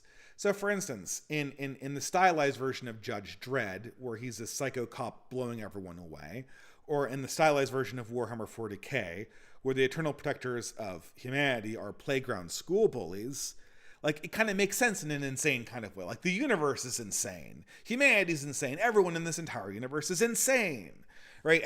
Like, people just don't work like ordinary humans, right? In order for the satire to keep on going, like it did in Judge Dredd or in Warhammer 40k, you'd have to believe in a universe that is perpetually insane. And perpetually insane in an ugly way. And in a lot of anime, you see a sort of similar thing. I think, you know, I've had this experience. You know, you have Final Fantasy VII, highly stylized, super anime art. And then a few years later, for the Final Fantasy movie, The Spirits Within, or now with the Final Fantasy reboot, you see these anime characters and they look like real people. And instantly, everything about the logic of the plot immediately goes out the window. Because something about almost all anime plots really requires you to believe that humans are more idealized than they actually are. That all of the ugly and complicated parts of them are not existent in this universe. So as soon as you see an anime character in real life, it immediately looks horrifying or fake or gay, or falls into an uncanny valley. The plot doesn't seem to make sense. Even if you grant magic exists, even if you grant that the guy can wield a sword that's bigger than his entire body, or that bullets and melee weapons can coexist, something about it does not seem realistic. And anime makes sense as long as you're in the world where perpetual absurdities can persist indefinitely. So if you're reading the original Judge Dredd comics, you can believe Judge Dredd is this murderous cop if you believe that a totally insane, brutal government can exist forever. And anime becomes believable if you believe that human beings aren't complex organisms with a large amount of flaws, but are these hyper-romantic, idealized, cute beings that exist in this hyper-romantic, idealized world. And if that illusion persists, then you can enjoy the product. But if that illusion is shattered and it becomes realistic, it suddenly feels a little bit horrifying. the illusion of everything kind of goes down the drain instantly. And suddenly everything is kind of like this with how modern leftists and modern progressives of all variety pursue politics and pursue their own self-image. And I'll touch on this, whatever. This is the thing with our old very favorite Vosh. I haven't talked a lot about Vosh on this podcast. I tend to kind of consider him to be an offshoot of Destiny. And to a certain degree he is. He came out of the Destiny circle. He was famous for being the debate bro for the far left. But one thing that was unique about Vosh, and that really set him aside and put him more in the left-wing camp than in the debate bro camp like Destiny, is how he contrived this mythological image for himself. And the same thing's true for ContraPoints and Philosophy Tube and Thought Slime. They all have this pseudo-ironic image of themselves as the person behind the screen. The person behind the screen. So, the funny thing about Vosh, I said, don't just one with Vosh. He's a debate bro that had basically the worst faith debate tactics of all time. And he exploded in 2020 with COVID when everyone was sitting at home talking about politics constantly. And left-wingers just loved watching him take the shit out of conservatives in this high-speed debate, Destiny style. But the interesting thing about Vosh was not that he was a hyper-fast debate bro like Destiny who argued himself into bad positions. The interesting thing was that he was virtually indestructible, despite the fact that you could continuously show his arguments to be fallacious and insincere, and despite the fact that you could always show that his moral systems were hypocritical. There have been several videos that were takedowns of Vosh. Most notably was the one by Doomer Politics that was re-uploaded on That Otaku's channel, I think a few months ago, where he just details in full all of the ways that Vosh contradicted himself over the years. But none of that ever mattered. And then most kind of strangely, I mean, Vosh had this whole other second career making apologies for hypothetical instances of zoophilia, specifically with horses, to the point where his own fans were, this is the art on his own Twitter profile is him, making contact with the horse, and Vosh had many scandals where he professed attraction to sort of zoophilic conduct. He frequently made apologies for lolicon, the sort of pedo stuff in the abstract. And this isn't a secret. People knew this for years and years and years and years. So to the point where they're literally making fan art. The fans of Vosh are making art celebrating the fact that this guy is into bestiality and lolly shit. Not a secret. Not a secret. His fans love it. And it's part of his ironic facade. This is part of, I'm so unoffended by this. I'm making this as part of my profile. And then, for some reason, and this is the real interesting thing that I thought. So he's browsing his internet. He's doing one of his live streams, and he wants to show someone a file, and he accidentally reveals a folder with, surprise, surprise, a bunch of AI-generated bestiality and pedo shit, which of course should come as a surprise to nobody, because he spent the last 2 years defending this stuff and openly admitting he consumed it. So what's everyone so surprised about? Instant scandal. Not just scandal, but this time, apparently, a scandal that looks like it actually might take him down. He went silent from Twitter. He started losing hundreds of subscribers every day. And I'm sitting here and I'm saying I'm seeing his fall, and all his friends turn on him. And thinking to myself, well, why? You knew this in the abstract. He's admitted he's done this in his streams. He's talked about it. He's defended it intellectually. And now you're surprised that he's put his theory into action? Well, it's the anime principle. When this was theoretical, when it was like the concept of him being a pervert for show, then it was just part of a joke. It was part of a stylized piece of entertainment. It was part of an illusion. It was part of the message. But once you actually had to imagine the guy doing the shit that he constantly talked about, and you knew for a fact that he did, it was like seeing an anime character in flesh. The uncanny valley was apparent. The wall of metamodernism broke. And immediately you're face to face with the actual person. And it's not pretty. It's very not pretty. It's too real. They don't make lunatics like they used to. That's another thing I was thinking about. Another layer of unreality. And this is, again, I have to caution people, this is kind of an R-rated distributist live stream, so my slides are going to get a little bit gruesome in about 5 seconds. I don't like giving conservative trigger warnings, but there you go. The other big news this week was the self-immolation. What is this person's name here? I might as well take a second to... This is in the news. A self-immolation of... oh, God, what is this guy's name? Embassy.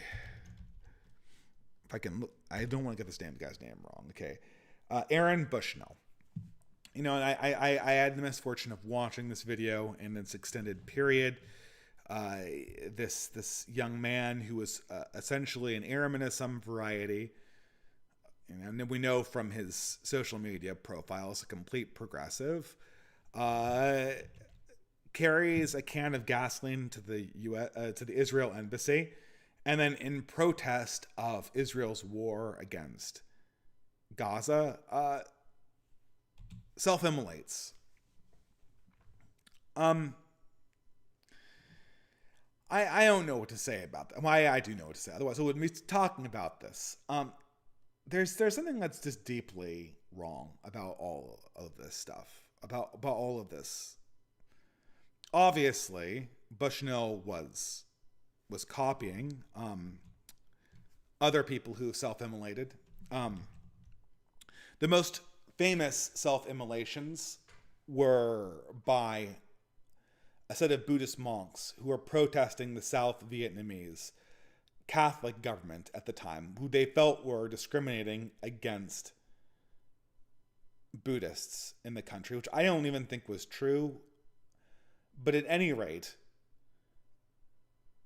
these monks poured gasoline over themselves, and in a supreme act of meditation, stayed completely still while the flames consumed their bodies. And this was a very, very famous set of photographs, so famous that it was the cover of a Rage Against the Machine album that was very, very controversial.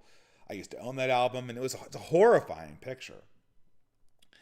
I still, when I look back at these monks who burned themselves in Vietnam, I can't help but think that this comes from a broader South Asian tradition of Buddhism, but also earlier Hinduism, of self-immolation. And yet somehow this idea is kind of carried forward into the imagination of the West. And then 5 years later, a similar man called Norman Morrison goes to the U.S. Capitol and carrying his young daughter, who he throws away from himself before he lights the match, burns himself to a crisp in full view of his family to protest the war in Vietnam. In all of these endeavors, something feels incredibly detached. The something feels incredibly wrong. In some sense, I understand. Now, I also have a picture here on the bottom right of the Hindu ritual of sati, which is, again, this was a ritual that was practiced in very early Indo-European communities, and, in very, very early pagan communities in Europe before Rome. There's instances like this as well. But it's most famous in India, obviously, where widows burn themselves on their husband's funeral pyre. I always feel, and I always felt this way about the act of self-immolation itself, that it was something supremely feminine and world-denying and Gnostic about the endeavor. It's funny, because when you think about famous suicide methods, there's an alternative we could talk about from Japan called seppuku. And seppuku always, obviously I'm Christian and I don't believe in suicide in any regard, but it felt like seppuku had a certain logic to it. A certain logic to it that was more in line with how the Western world saw itself. Not unsurprisingly, if you wanted a Western example of seppuku, you could go to Cato the Younger, who famously committed suicide in a very seppuku-like manner after he lost the war, the Roman Civil War against Julius Caesar, against the Caesarians.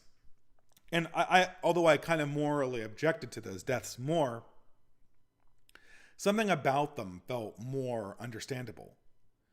Seppuku was a death that was itself an extension of battle.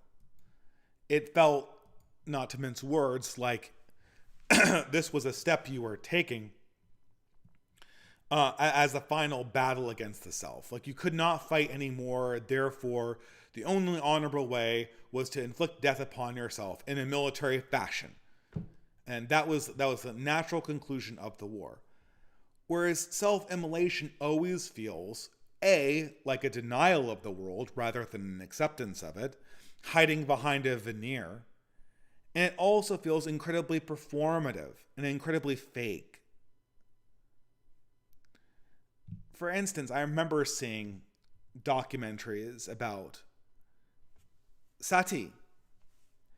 And first of all, it's female, right? It's not the men dying. The ordinary form is the men die before the women. And now it's women dying as an offering to the memory of the men.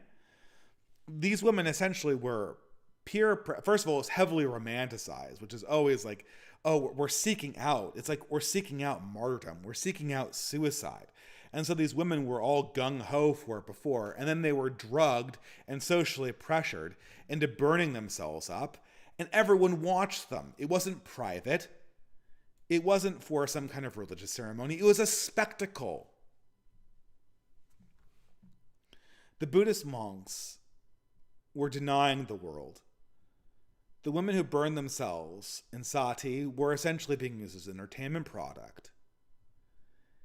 And Norman Morrison, I do respect the guy's pacifism, but the guy killed himself in front of his kids. He was holding his kid while he was dousing himself in gasoline. Is this a selfless act? I have to ask the question. In every one of these instances, it feels like an act of running away. It feels like an act of world denial or Gnostic vanity, where we're going to extinguish the world and make ourselves a spectacle. Bushnell, the guy who incinerated himself, was incredibly dissatisfied with the world as it is. You can read his screeds against any number of things: capitalism, patriarchy. He found Israel and Palestine later. Why didn't he go fight for him? Why didn't he go fight for them? Why didn't he die gloriously in battle? Why didn't he go work for them? Why didn't he become a Muslim? Why didn't he defect? I don't approve of suicide, but if he wanted to commit suicide, why didn't he commit suicide in a more discreet manner? One of the people I remember from my own young adult years was John Walker Lynn, the American Taliban. He hated the American military complex so much, he converted to Islam and joined their side. Like, there's respect in that. There's respect for the courage of your convictions.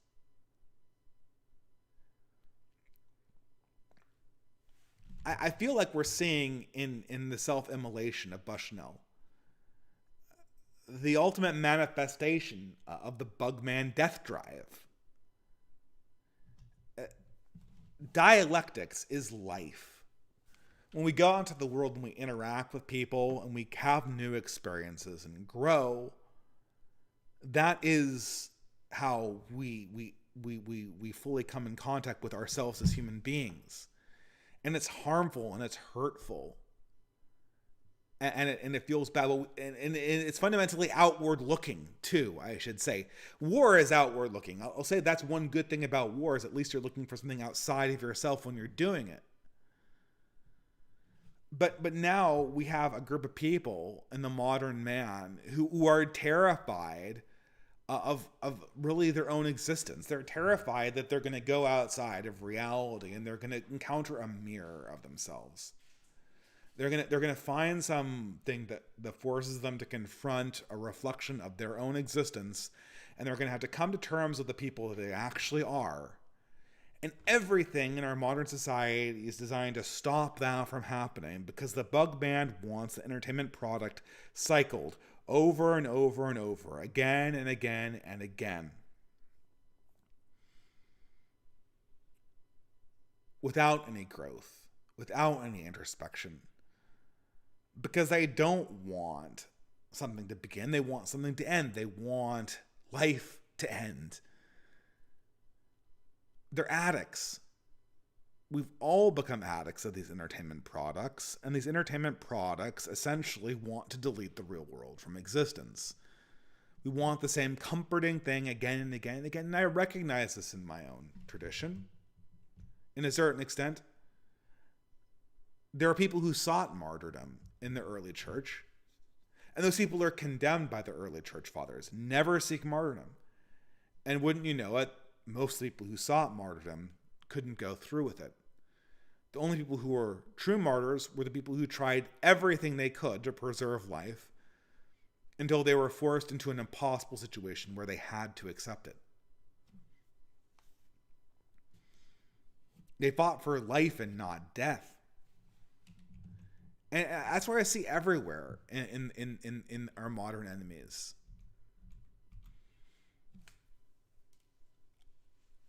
The author who I think most of all when I think back to these characters is I think of Flannery O'Connor. And this is always the thing. She knew this mode in the human soul quite a bit. She has several stories about people fantasizing about their own deaths. One is called The Temple of a Holy Spirit, where these young Catholic girls are all gung-ho. We could be martyrs, right? But they can't bring themselves. Like, we want to be martyrs because it's too hard to be a saint.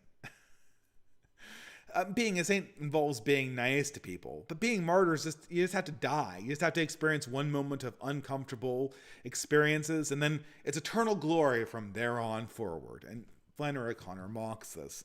Another famous one is Everything Rises Must Converge, where, this son, kind of a shit-lived at his time, is kind of anticipating a moment where his mother humiliates herself and exposes herself for being the Southern bigot that she is, who's totally behind the times. But as opposed to coming to the realization that he's right and she's wrong, she has a heart attack, and he suddenly realizes that he was so focused on winning and being right, he didn't enjoy the time he had with his own mother. Or another one, I can't remember the name of this one, was the story about this guy who thinks he's dying. And he has this whole pantomime planned out about how he's going to be have a deathbed conversion with a Jesuit priest. And then it just turns out, much to his chagrin, that the Jesuit priest is not very romantic. And the doctor is able to cure him just enough so that he won't die, but he's going to have a debilitating illness for the rest of his life. And he has to put up with this irritating mother and a supremely unromantic struggle in life. Now, Flannery O'Connor knew this struggle well enough because she was suffering from lupus, as you can see there from her crutch.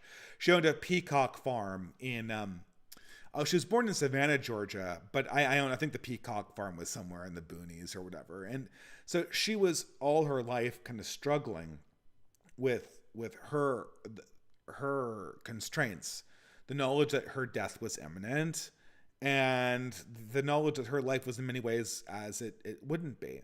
As it shouldn't be. She was a very promising writer, and that would never, she'd have a very limited run. She'd only live for about 10 years after she started writing these stories and these novels. But what comes out of this is sort of a beautiful perspective onto human nature. And that is that we really need to have a perspective of ourselves. A desire for reality more than anything else. My friend Bennett, this is a theme that I've returned to a few times in my conversations. He said that more and more, and I see this in other tweets too, this desire to kind of blow the world up. There was a Joy Reid quote just the other day where she's like, well, why do we need children? Why do we need more people? What is that going to do for anybody? Why do we need more children? Don't we have enough immigrants? There was a very famous clip of this woman from the Voluntary Human Extinction Project. This woman who was like morbidly obese, obviously dealing with major issues. She had a very good life, but her entire goal, she's unemployed, she's a caretaker, and the goal of her activism is to end the human race and all sentient life, because sentient life equals suffering. And so the only objective there could be is to reduce suffering. So if we get rid of all sentient beings and all life, there won't be any suffering. Every single thing that comes from this, that comes out of metamodernism, goes into the exact same place. It goes into the infinite loop of masturbatory self-congratulation until every single avenue is exhausted. And the only choice you have is between life and death. And the struggle we have right in front of our faces, the only struggle that matters, is, do you want to live? I'm sorry, but that's the conclusion of all progressivism. Antinatalism is the conclusion of all utilitarian progressivism. And you see this coming back again and again and again. Why we shouldn't have children. We should get rid of the human race. Oh, why do we need to worry about the future? Humans are a scourge on the planet anyway. The only purpose of life is just to gratify ourselves. It's just pleasure. Why do we need to worry about the future? Increasingly post-2024, this will be the political battle of our time. Do you want to live? Or do you want to masturbate yourself to death? To enter into a world of self-gratification and self-termination, ultimately? Because you're too afraid of life. Because it would hurt so much to try to grapple with somebody who's not validating you constantly, that you just rather end everything. I think it can't be put more starkly. Anyway, guys, I had another little verb I wanted to get to, but I'm going to end it here for Fiddler's Green, episode 47, the Bugman Death Drive, and we'll pick up with the Super Chats in a few minutes.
right, guys, I'm back.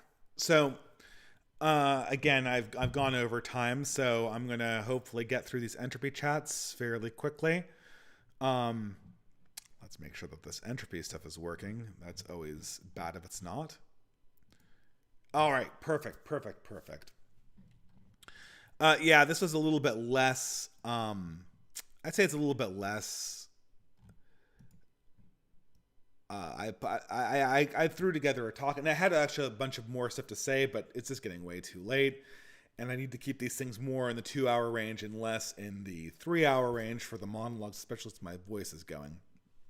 I did want to talk briefly about the Indian matchmaking show and the community, and end on more of a positive note, but I think the insights into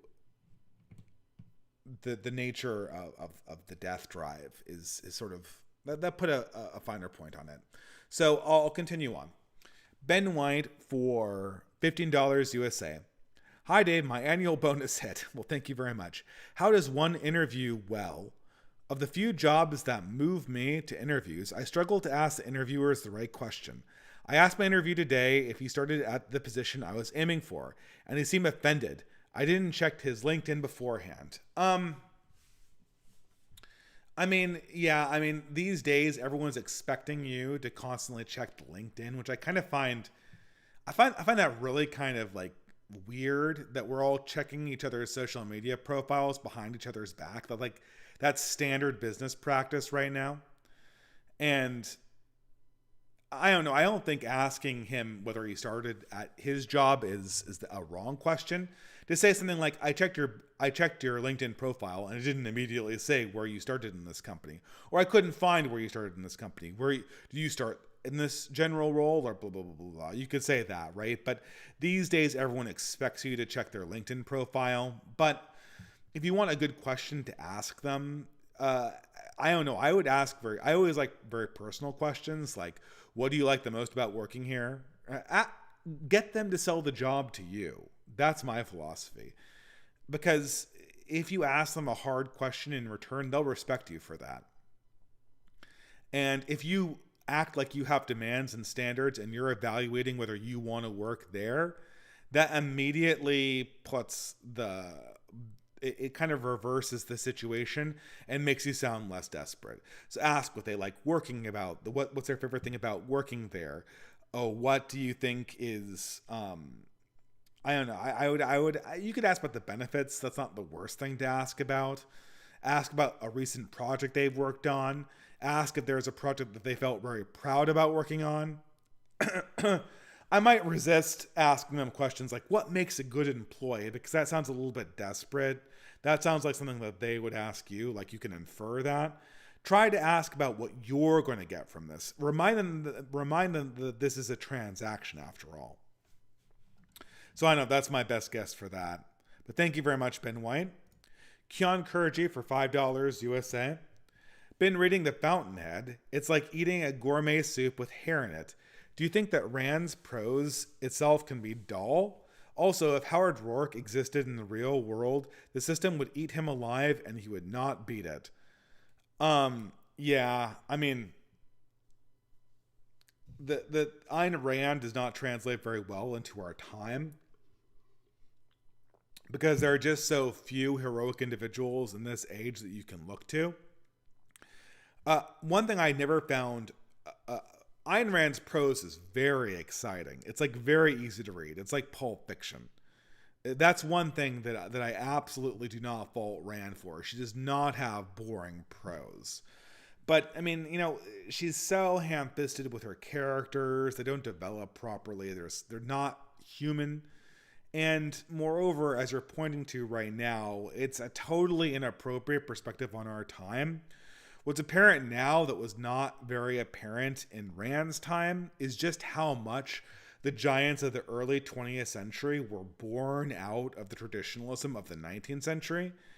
In the modern world where everyone is sort of like a self-gratifying individual and the backbiting is just so widespread at all levels, you can't find people who even sort of kind of look like Howard Rourke, or, back in the day, like, okay, Frank Lloyd Wright, Howard Hughes, these mythical industrialists. There are people who are actually kind of like that.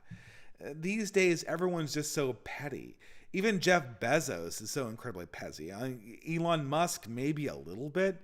He's got ambitions, but everything in our system is designed to make people less heroic. And there's this thing of a Jean-Luc Picard effect too, where there's no way that Ayn Rand's postmodern, post-God society could generate a person like Howard Rourke. There's no way that a post-God society of luxury and equality like the Federation could produce an aristocratic temperament of Jean-Luc Picard. Aristocratic temperament and heroism come from systems with hard rules and aspiration and challenges and things that actually force you to make hard decisions. They don't come from repetitive comfort and follow the rules proceduralism. So in many ways, Keon, The Fountainhead is an interesting period piece. It's an exciting piece of pulp fiction, but nothing about it translates well into the real world, especially in the 21st century. Ben White for $5. Is the American car culture detrimental to building authentic community? I get depressed thinking about how many hours in life I wasted commuting to my wage cage. Also, my closest friend lives 45 minutes by foot because the suburbs aren't walkable. Well, I wouldn't call American car culture. American car culture, I think about like people who repair and love their cars. I think you mean American commute culture. And in that sense, it certainly is a detriment to community building. I'm not so sure what the solution is. I think that, I think the suburbs I've lived in suburbs and I've lived in the city. And when I was a single person, even though I lived in a cramped apartment, I always enjoyed living in the city more, or in college towns. College towns are easy, right? But once you're as a single person, if you're a single person and you live in the suburbs and you commute into work, that can be soul destroying. So it's not the best situation. I think you can make it work. I think, and definitely don't bankrupt yourself paying rent, right? But if you can find, but part of being a young person is to be around other young people. So if you can find a situation or a community or potentially get roommates that allow you to do that, where you can be friends with, I would do that. Because now that I have a family, most of my social time is family time, so I don't rely on that so much. But if you're doing the whole wagey thing where, it's you get up, you go to the office, you're at your computer, then you commute back, and then you have to commute to get to an activity, that can take a big toll on you. So I don't know. I mean, as a young person, the most important thing is to have regular things where you need to interact with people who you're friends with to accomplish some greater goal. You can make that work in the suburbs if you plan well enough. But if you're coming from college or high school where this is just like, it is default set up for you, you can end up in the real world just completely getting burned out by this system. So I don't know, take up a sport, join a band, get some roommates, do something so that you're part of join basket weaving. I forgot to promote that this time. Join basking, that's a great idea. Do something that forces you to get out to the real world and interact with other people in a capacity where you're expressing something that you're passionate about. Even if it's not your job, especially if it's not your job.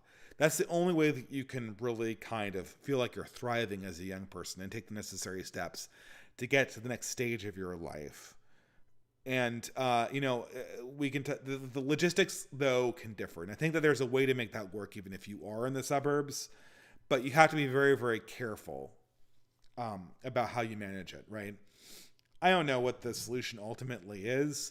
I'm sure that you could probably find like pretty cheap housing at some sort of area where there's a large social scene. So you're not just in some kind of like apartment complex with no one around that you know. Or you could live in an apartment complex where you have friends who live in the same apartment complex, right? And do something like that, right? I think a social outlet is worth spending a little bit more money to achieve, but don't bankrupt yourself for that, right? Don't bankrupt yourself for that. Bad Zoomer for $15 USA. James Lindsay is coming to my university. What should I ask him? I don't know. I mean, I don't know. I mean, a lot of these questions, like, if you're going to ask him a question, it's got to be contextual. If you're trying to gripe the guy based, like, then I don't know. I'm sure I could think of something and cook up something that would put him on the spot. If it were me, I'd ask him if he really thought that distributism was central to the culmination of global progressivism, considering that it's almost the exact opposite. But that's just me, because I know the stuff. The problem is that if a good gripe question has to be dependent on the stuff that he's talked about, so that it sounds like an authentic question. If you're transparently trolling the guy, that's not going to come off as very good. So it's best to ask a sincere question based on what he actually talked about. But I don't know. I mean, the thing is that Lindsay's just going to deflect from that, right? He does not want to engage with the post-liberal dialectics that are going on right now. And so he's not going to. And you can't force him to.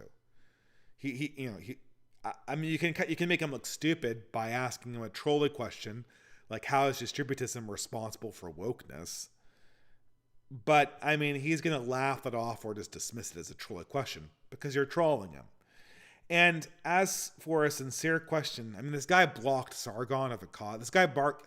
If you're talking about a guy who's blocking Carl Benjamin, like, how much sincerity do you think you're going to get out of him? He's going to speak from a script, and so he's pretty boring. Thank you, though, for the $15. Nerve AMV Maker for $20. I remember you once saying that you didn't consider video games art. Why was that? Was it because of their interactivity or their addictiveness?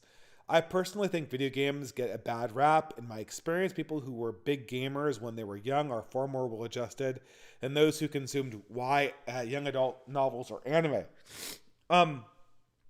Well, I mean, you know, the reason why it's more related to the addictiveness of video games.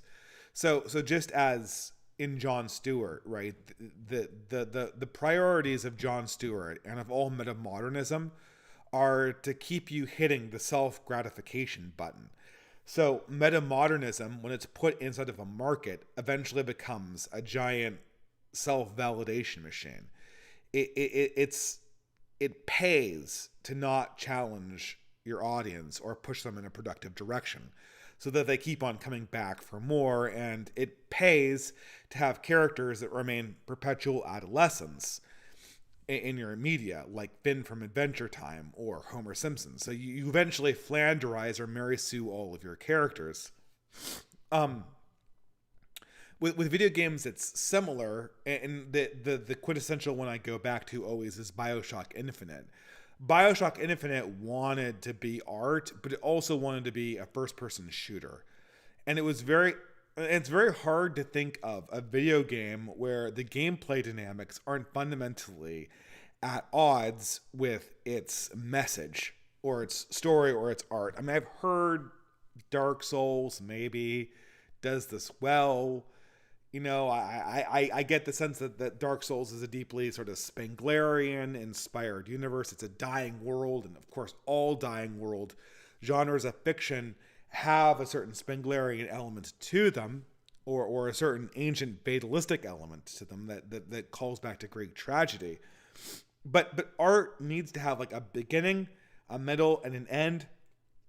And that narrative arc needs to be driven by two things: the theme of the author and its conflict fundamentally with the characters.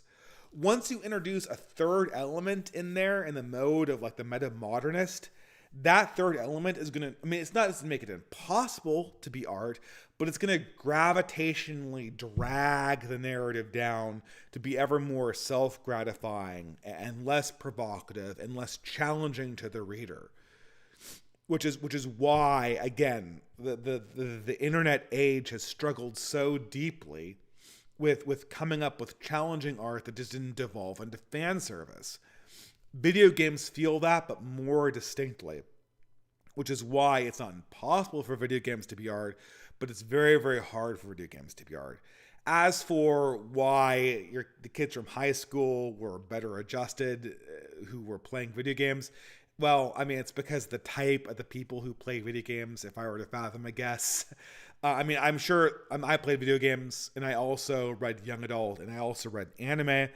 But knowing all three of these communities, the young adult community is incredibly female and female oriented in its values. And anime is more in that direction. The anime community was dominated by female values of style over substance, or style is the substance. And this led to a lot of very pathological ideas advancing in those communities more than in video game communities, which tended to be more competitive. You know, it's StarCraft art. I mean, it's an esport. It's like chess in real time, right? I mean, people train for ages to be the best StarCraft player in the world. So, I mean, is chess an art? Well, I mean, kind of. But it's not an art in the same way that War and Peace is art. It's not art in the same way that Dante is art or Shakespeare. So, you know, this is, you know, the question has to kind of get to more granularity before I answer it further.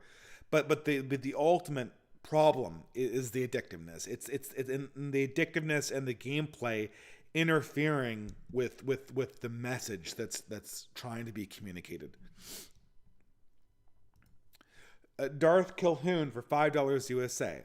We'll watch later, but it may be the last stream I can watch for a while. I'm deploying to the Middle East in undesignated time in the near future. OBSEC. I hope you keep the good content for when I come back from deployment. Oh, wow. He's in the army, I guess. Wow, Darth. That is very ominous. I didn't think we had any non-special forces deployed to the Middle East. I hope that this is not an indication that there's going to be a wider conflict coming, but I guess that's very hard for me to predict.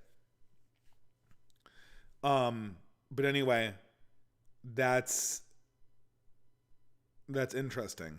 Okay, I mean, yes, thank you very much for your contribution. Our prayers are with you. God bless, and I'm going to pray that we stay in peace too, insofar as we can divorce ourselves from this horrible conflict in Israel and in Gaza that is absolutely positively not our business as Westerners. And I will go to my grave saying that, but there you go. Asteroidal Assassin for $3 USA. A bit of a weird question, but how do I respond to "but women don't owe men sex" argument? I know you hate these games, but I don't have a snappy rebuttal for this.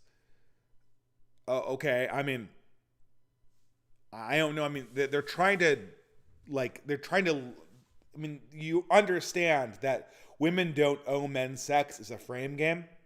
Like, women understand that they control the sex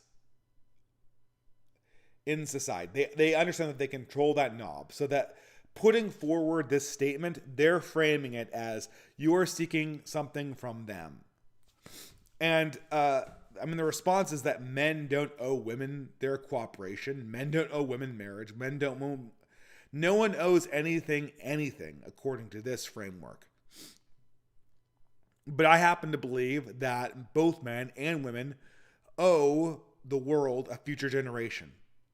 And because of that, men and women owe it to the future human race to come together in marriage and fight for the future.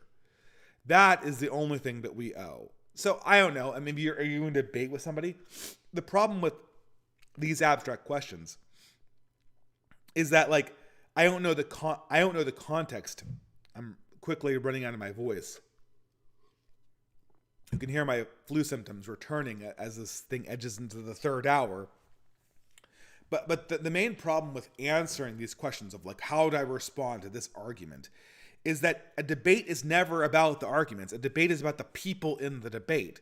And without knowing who's standing across from you, I can't tell you how to ideally respond to this, because I don't know the values of the person.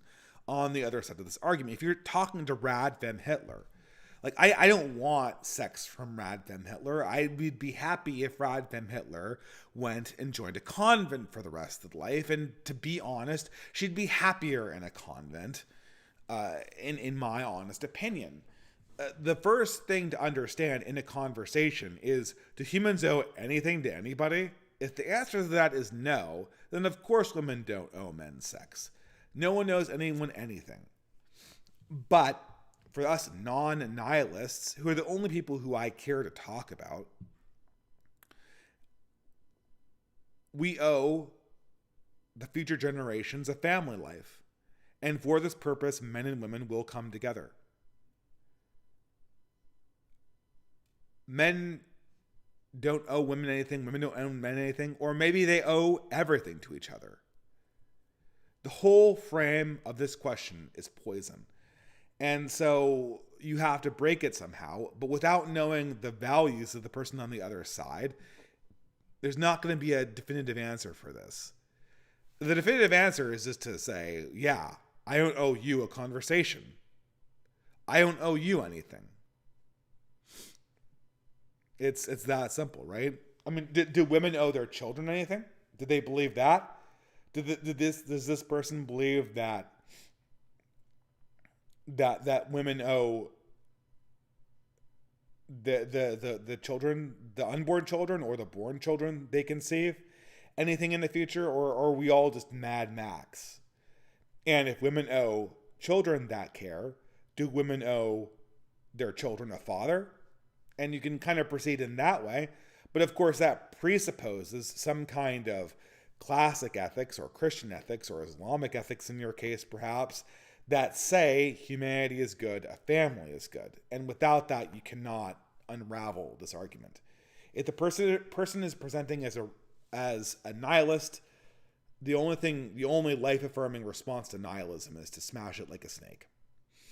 And to end the dialectic right there and then. Because without common values, there is no dialectic to speak of. Sean Erickson for $3 USA. Thank you for all that you do. I pray God ignites your tenacity to create and write more. Well, I'll get an essay out tomorrow. An essay is coming out tomorrow. And an essay on Monday, most likely. I hope you reach a wider audience. Well, thank you very much. I think about suicide and feel sad knowing that probably reached out to God and felt nothing. What do you think that is?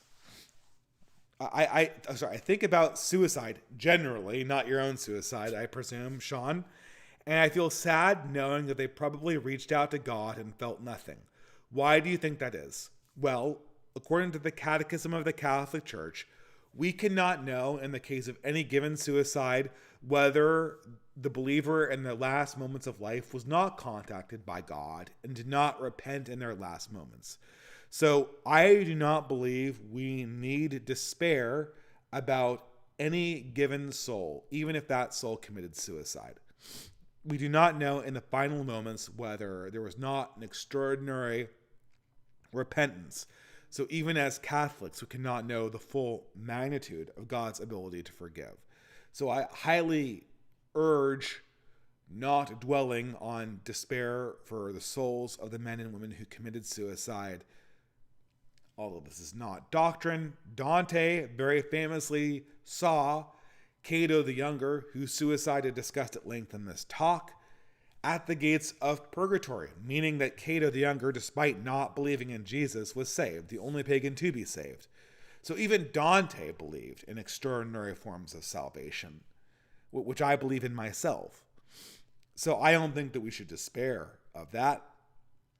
But I think that when we see suicide, of the variety that this poor soul who self-immolated in front of the Israeli embassy committed, we should regard this as sort of a sad, sick expression of a diseased world. I mean, what was so horrific about this guy's death is that his own side, the progressives themselves, were mocking this guy for being white hours after his own death.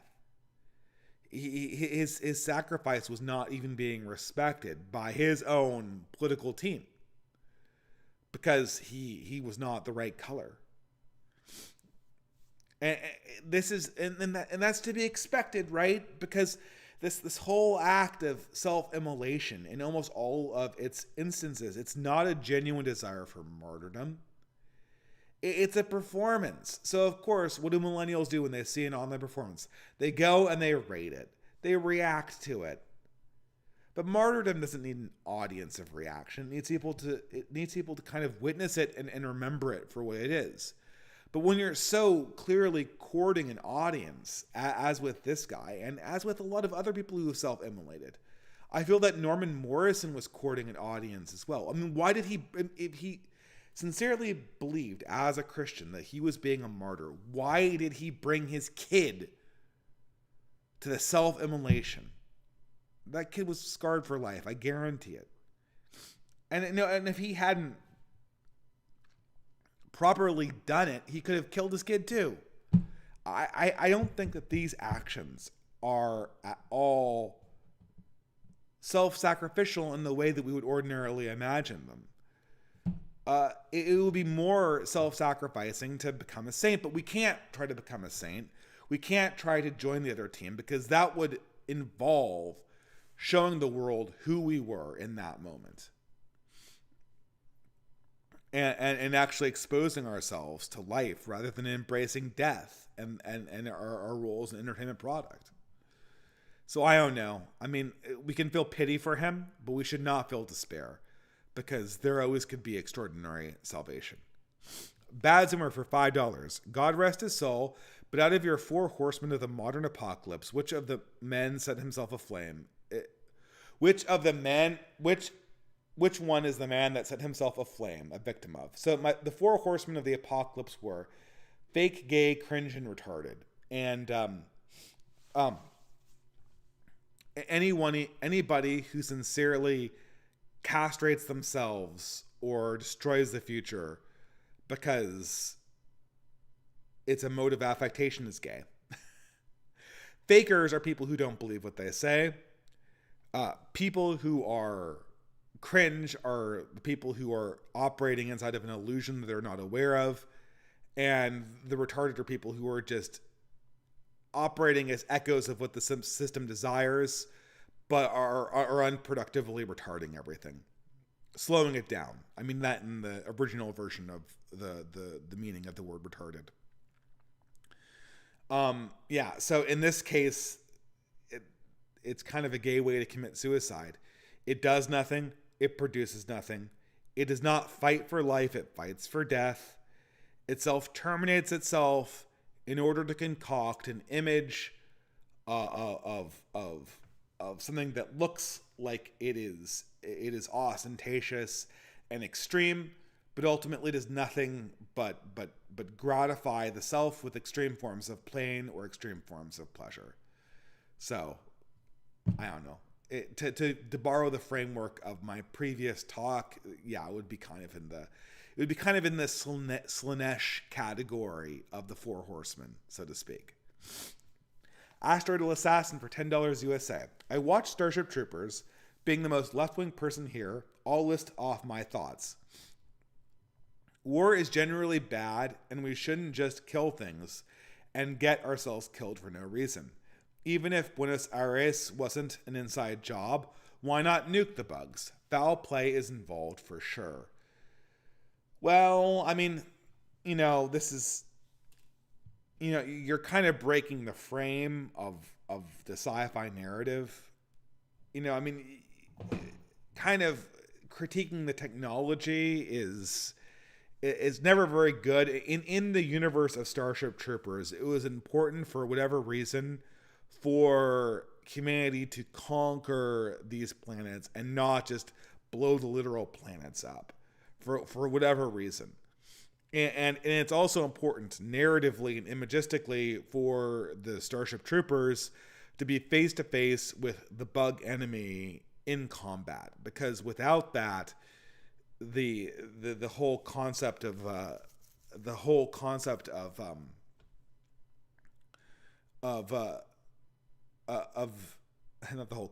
but the whole without that dimension, the whole message that either Paul Verhoeven or Heinlein is trying to get across immediately falls through. It depends on having infantry. It depends on being from the perspective of the infantry. So that hopefully answers your question. American Covidia for $3. Hi Dave, when will you make a video about synthesis of the Protestant and Catholic dialectic? What have you mentioned that you have mentioned previously? Thank you for your work. God bless. Yeah, I said in my work previously that I believe our age is the ending of the Reformation period of Christianity and the beginning of something different. But I believe that this synthesis will only be brought about by a new generation of people, or maybe one person who is a saint. Not somebody who sets themselves on fire, but someone who's willing to live a holy life and as an example for people who want to follow him in a new spirituality. And I think that this is going to begin with Generation Z and the Alpha generation. It's going to begin basically after the boomers die. But those new saints will carry forward a new spirituality in which the political differences between Protestant and Catholic will begin to appear to be meaningless. It will not resolve the political conflict over who speaks for the church, but the original doctrinal issues that kept Protestant and Catholic away from each other will appear to be less important in the coming age. And subsequently, people will try to synthesize the doctrinal differences that are very important in the abstract so that they can be more in line with the actual problems that Christians face in their day-to-day lives and politically in the macrocosmic state. But that can only occur with the birth of spiritual masters who are able to play a role for us the way that the church fathers played for the initial church, or the way that people like, the original reformers or the counter-reformers played in the 15th and 16th centuries. But thank you very much. Hunger for $15 USA. Want to know how to defeat the bugs? Join the Basque Weavers and attend the Old Glory Club's June conference. It's that simple. You want to know how to defeat the bugs? Join the Basque Weavers and attend the OGC June conference. It's that simple. Yes, Hunker, I was going to have a section where I discussed community building, but I just ran out of time in this lecture. The solution to the Bugman is genuine belief. And the only way to maintain genuine belief and genuine spirituality is in community. The two are intimately linked. And some people find faith through community. Some people find community through faith. But this has to be fixed. We have to make the villages that we want to live in.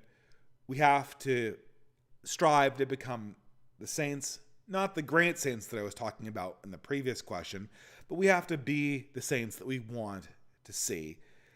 And part of that is, if you are so inclined, to join our efforts at organization in the Basque weaving servers, which is a free service.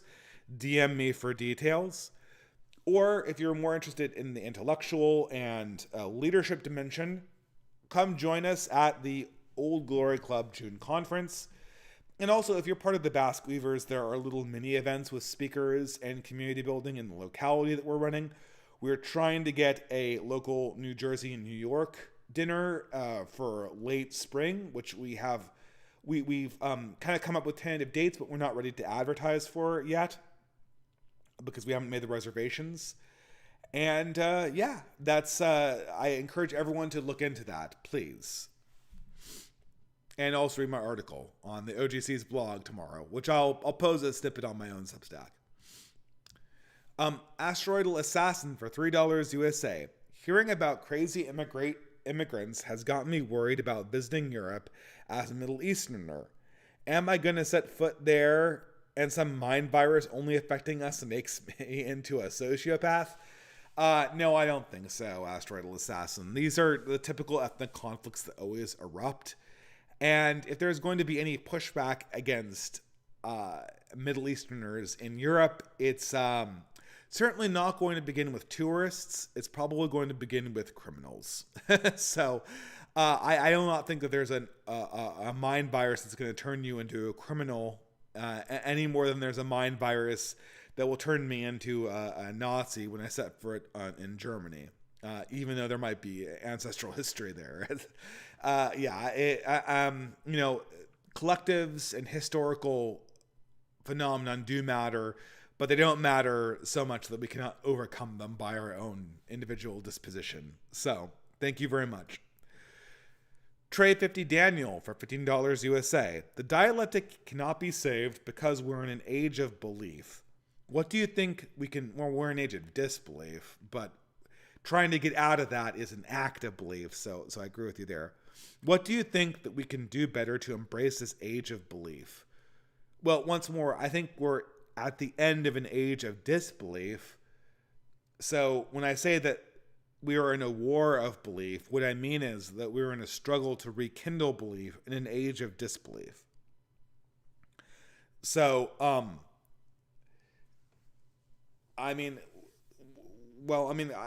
we're trying to embrace an age that is not coming into existence yet.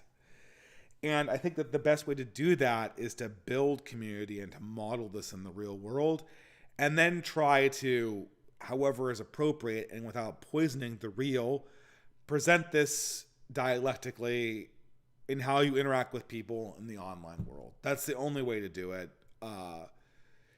But I think that the real life community is sort of the most important component of this.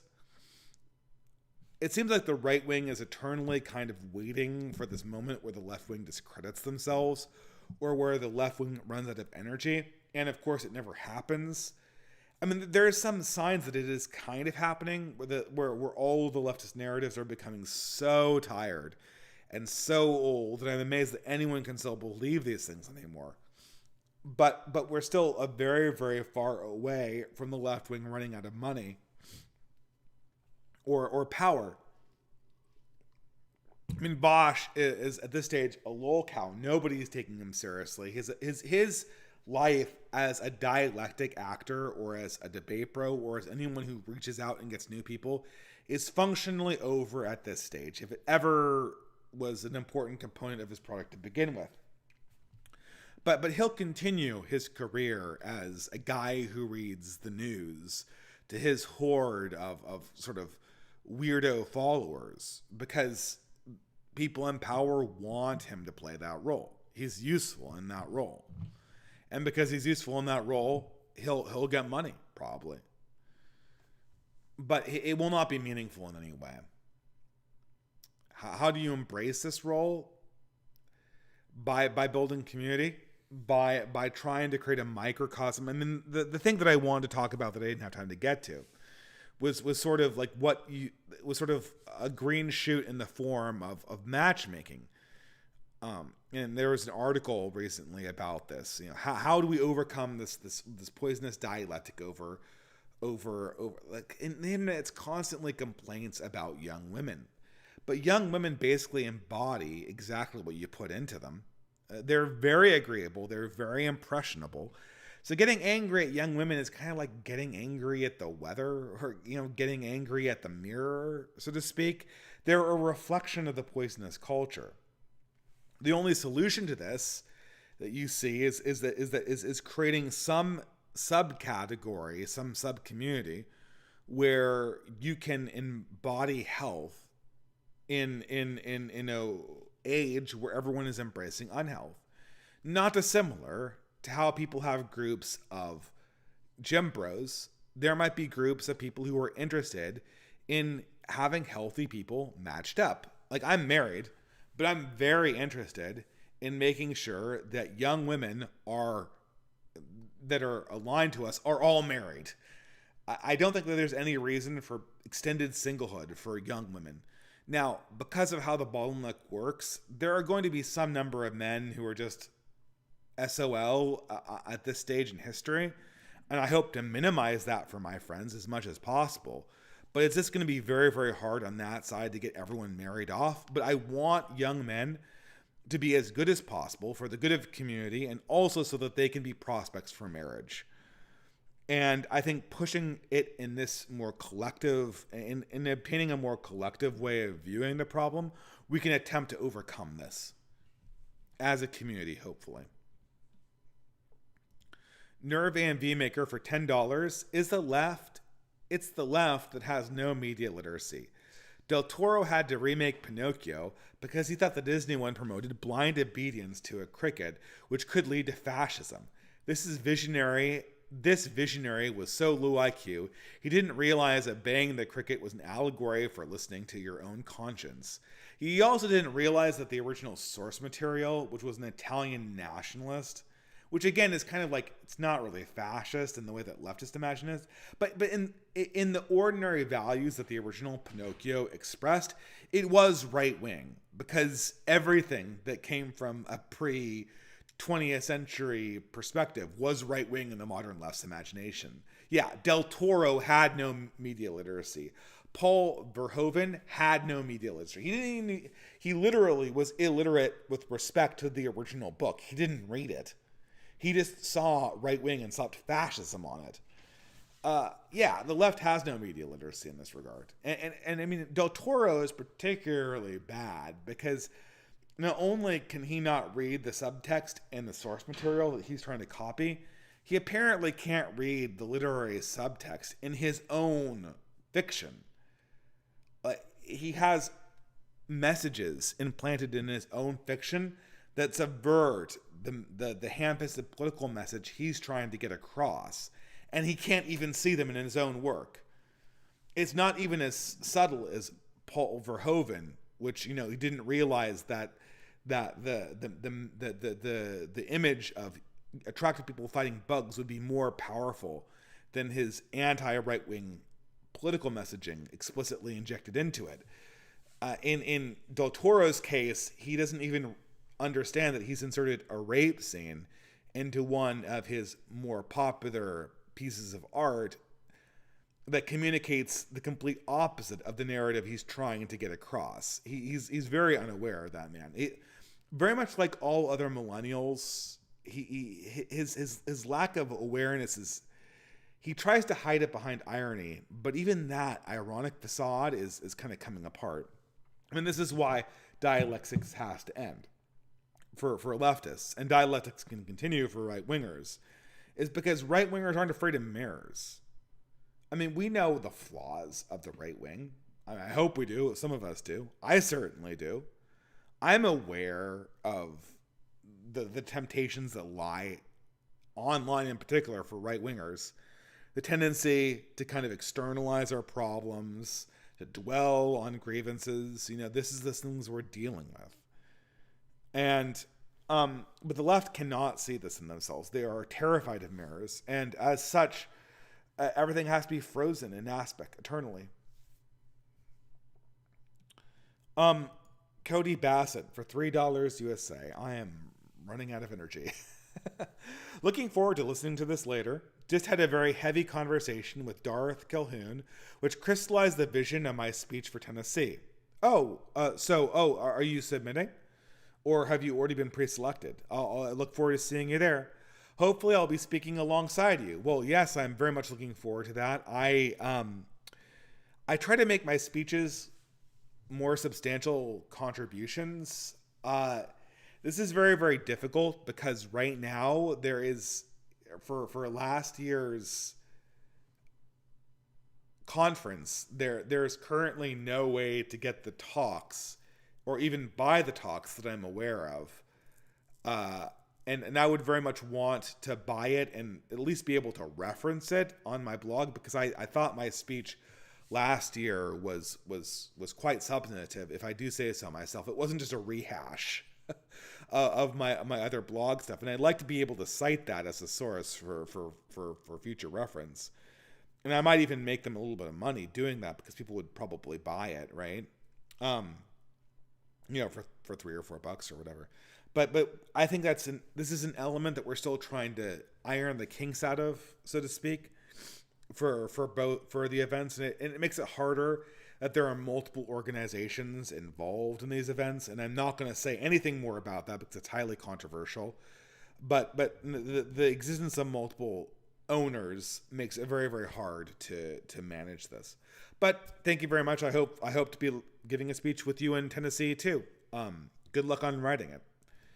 Dreadnought for $5 USA. I'm a huge anime fan. In fact, I dislike most. But I think Cowboy Bebop is one of the few that doesn't dwell in absurdity. The characters grow and their flaws and virtues drive the show and conclusion. I think that's why I can tolerate... Sorry. You said I am not a huge fan of anime. I misquoted you there.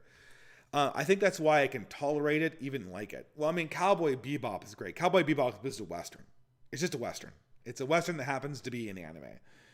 And it breaks with a lot of forms. It has an ending that is very reminiscent of a lot of Westerns. I mean, I've compared it to Butch Cassidy a little bit. And it has the tragic mode of most Westerns. And the same thing is sort of true for Samurai Champloo, although I felt that was much less well executed than Cowboy Bebop. It didn't really know what it wanted to say. And Cowboy Bebop actually did know what it wanted to say. And I think it executed it fairly well. So, I think Cowboy Bebop is a diamond in the rough as far as I'm concerned. But thank you very much, Dreadnought. Creeper Weirdo for $25. Wow, very generous. Thank you so much. Today I found a video arguing that Pixar movies, have become too emotional. It kind of spoke to me because I have felt that children films have suffered more than regular films. For example, I really love Finding Nemo, but aside from the new Puss in Boots movie, I couldn't think of many great films for kids. Any thoughts? I mean, films for kids. I mean, that's a tough one. Pixar movies have definitely declined a lot. They've declined very precipitously to the point where they seem to be kind of getting into DreamWorks films. I haven't seen them for a while. I mean, the only kids movie I saw was the Mario movie because my kid is like a Mario fanatic and he loved the Mario movie. We saw it twice and that movie was really bad. I mean, I really like it because my kid liked it, but my son liked it. I should say my son. My kid sounds more millennial though, right? Millennials don't have sons and daughters, they have kids. Right? Because sons and daughters aren't too formal. My son loved it. And I don't know. I want to show him stuff that's more in depth and that's more, but he has a very short attention span if it's not a character he recognizes at this stage. So we're still working on that. But I want to try it for new things. Modern kids movies that are good. I can't think of any off the top of my head. I mean, Studio Ghibli, obviously, would be an example. I mean, oh man, I'd have to think about that Creeper Weirdo. Every now and again, I'm aware of kids media that kind of breaks through and is really delightful. I wonder, do kids like Studio Ghibli movies? It seems to be for more older kids, maybe. It's a very hard sell, that's for sure. Right now, we're having this thing in kids media where if you're not the most degenerate shit of all time, you're praised to the high heavens. Like, kids' parents that I know, they're all gaga over Bluey and Peppa Pig. And the big praise of Bluey in particular is it's not the worst thing ever. Right? Like, there's nothing that's particularly good about Bluey. It's just not bad. And because it's not bad, everyone loves it. But thank you, Creeper Weirdo. I appreciate it. I'll think about that question for the future. Nervan V-Maker for $5 USA. I think there is an argument for some romanticism. I recently watched Miyazaki's The Wind Rises, which is a romanticized biopic. But I would take that over a realistic biopic like Oppenheimer. The romanticism makes the tragedy of the story painful. Well, I think romanticism with tragedy is good. And The problem, though, is The Wind Rises is a better movie than Oppenheimer because Oppenheimer doesn't exactly know what it wants to say. I mean, it kind of does. It wants to paint a gritty picture of Oppenheimer as the tragic inventor of the atomic bomb. But, I mean, we've heard that story over and over and over again. And, I mean, you're right. I mean, I think that in order for tragedy to work, and I do think that The Wind Rises is certainly one of Miyazaki's weaker fare, but in order for the tragedy to work, you have to understand the aspiration, right? So I mean, like Oppenheimer. Okay, he made the world's most devastating bomb, and then he was put on trial for communism. I at no point in that movie understood what Oppenheimer's aspiration was. He was just a guy who made a bomb and was accused of being a communist. That's not enough to understand a tragedy. At least in The Wind Rises, there's the formula there. Like, he has this aspiration to make beautiful airplanes that would, glorify humanity. And he makes war machines. And he has this aspiration to marry this beautiful girl, and she's dying. And I don't think that Miyazaki knew how to kind of express that tragedy well enough. I don't think he's good at writing tragedy. But at least the components were there, and the setup was there. And it's better to have somebody who aspirationally fails if you understand the aspiration. You never understood the aspiration in Oppenheimer, which is why Oppenheimer was a very weak movie, in my opinion. So Well Acolyte for $5. Another hit show, Dave. Thanks. Well, thank you very much, and thank you very much for the short super chat. At this stage, I'm falling apart with the recovery from the big illness. So thank you very much. Michael Latourneau for $3 USA. I've seen some Reddit anarchist groups proclaim Bushnell a martyr for their cause. What are your thoughts? I mean, I just think anarchists are the enemies of humanity at this stage. There was a point in the 90s where anarchists felt supremely moralistic. But at this stage, when humanity is facing down so many decisions between life and death, as my friend Bennett had put it, anarchists have just come down on the side of death again and again and again and again. What I want to know is, do they have kids? Are they fighting for a future that they can see? Or is this just them kind of trying to throw bombs at existence itself and following kind of in the pattern of antinatalism again and again and again? If it's the latter, then they can go screw themselves. I'm so tired of people who just want oblivion and want to endlessly moralize performatively. Is there anything that's more indicative of that than a person who burns themselves up for the cause of a people he does not even fully understand? He could have helped Palestinians. He could have worked and taken care of orphans, or converted to Islam and gone to Palestine and fought. There's so many things he could have done that were productively help these people other than burn himself. But that would involve being an actual person who is actually invested in the real world and not just some jester on social media. Gesture. Either one on social media. But yeah, those are my thoughts. Mind's Eye. Quote Sam Hyde, be better than a bug. Yeah. Escape the Bugman death drive. Be a saint. You have to live in the world. And you can't as a bug. Ben White for $5 USA. I have a friend who moved across the entire country away from family to pursue a tech career in Seattle, a town that's very near and dear in my own heart. He tells me almost every day how stressed and directionless he is in life, and he wants to do nothing but consume takeout. How can I help him? Don't do that. I'm sorry, but you have got a tech career. Tech careers, as most people find out, are very soul draining. You need to have some outlet, something that you believe in that is not that tech career. Join a community, join a band, raise a family, start a garden, build a playground, do anything that you believe in. If you consume takeout and go to work and come back and consume takeout and consume Marvel movie, you guaranteed will be depressed. That is not a life. That is just a consumer habit. You've got to get out of that mode. And it's got to begin with either spirituality or collectivity. And the two are intimately related and cannot exist without the other, except in some very rare circumstances.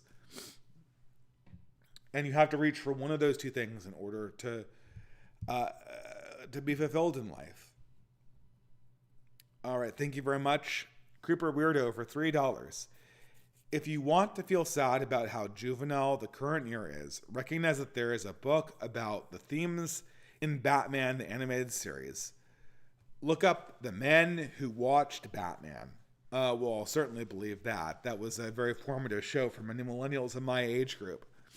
But that's very much par on the course. I always think of Thought Slime, that bread tuber when I think of Batman the Animated Series. He's this leftist anarchist who can't stop talking about Batman, but Batman represents everything that he's against. Technological, a cop, a vigilante. And so all he can do is kind of like enjoy it, but only ironically. Michael Letourneau for $3. Do you think conservatism needs religion to stay afloat? Yes. Conservatism isn't meaningless. I mean, conservatism itself is by construction meaningless because it tries to conserve something in a constantly changing world. So it's by that very measure meaningless. But conservatism only makes sense relative to our religion. So you can say, I'm a Catholic conservative. You can say, I am a Muslim conservative.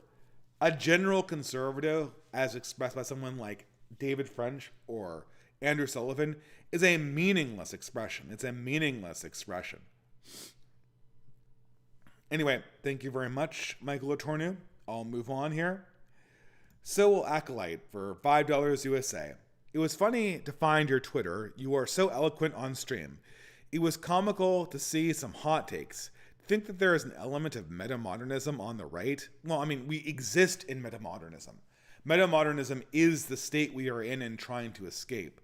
The point of metamodernism is to get beyond metamodernism to something that you can actually believe in.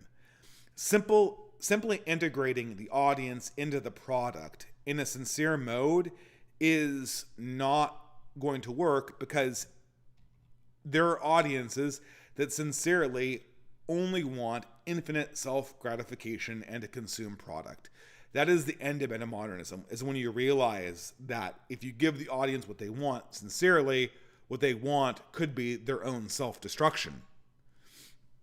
But to continue with your question, you think there's an element of metamodernism on the right. Right-wing Twitter often seems to devolve into a mirror of progressives. Yeah, I mean, that's true. I mean, Twitter is dialectic contest, and progressivism and deconstruction always wins in a contest of dialectic. It's entropic, and all social media is entropic.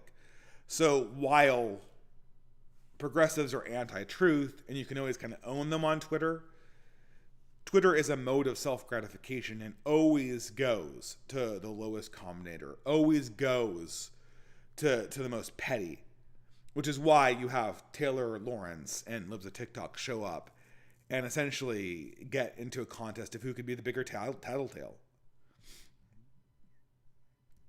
Dreadnought for $5. Okay, for fun, given that as of the end of the death. Okay, for fun, given that as of the end and the death, the Emperor was really trying to defend humanity from chaos. What should have Lorgar actually done? Lorgar... Well, see, the thing is that what Lorgar should have done is excluded by the frame of the universe. Lorgar should have found the god that was standing behind the Emperor, which necessarily must exist.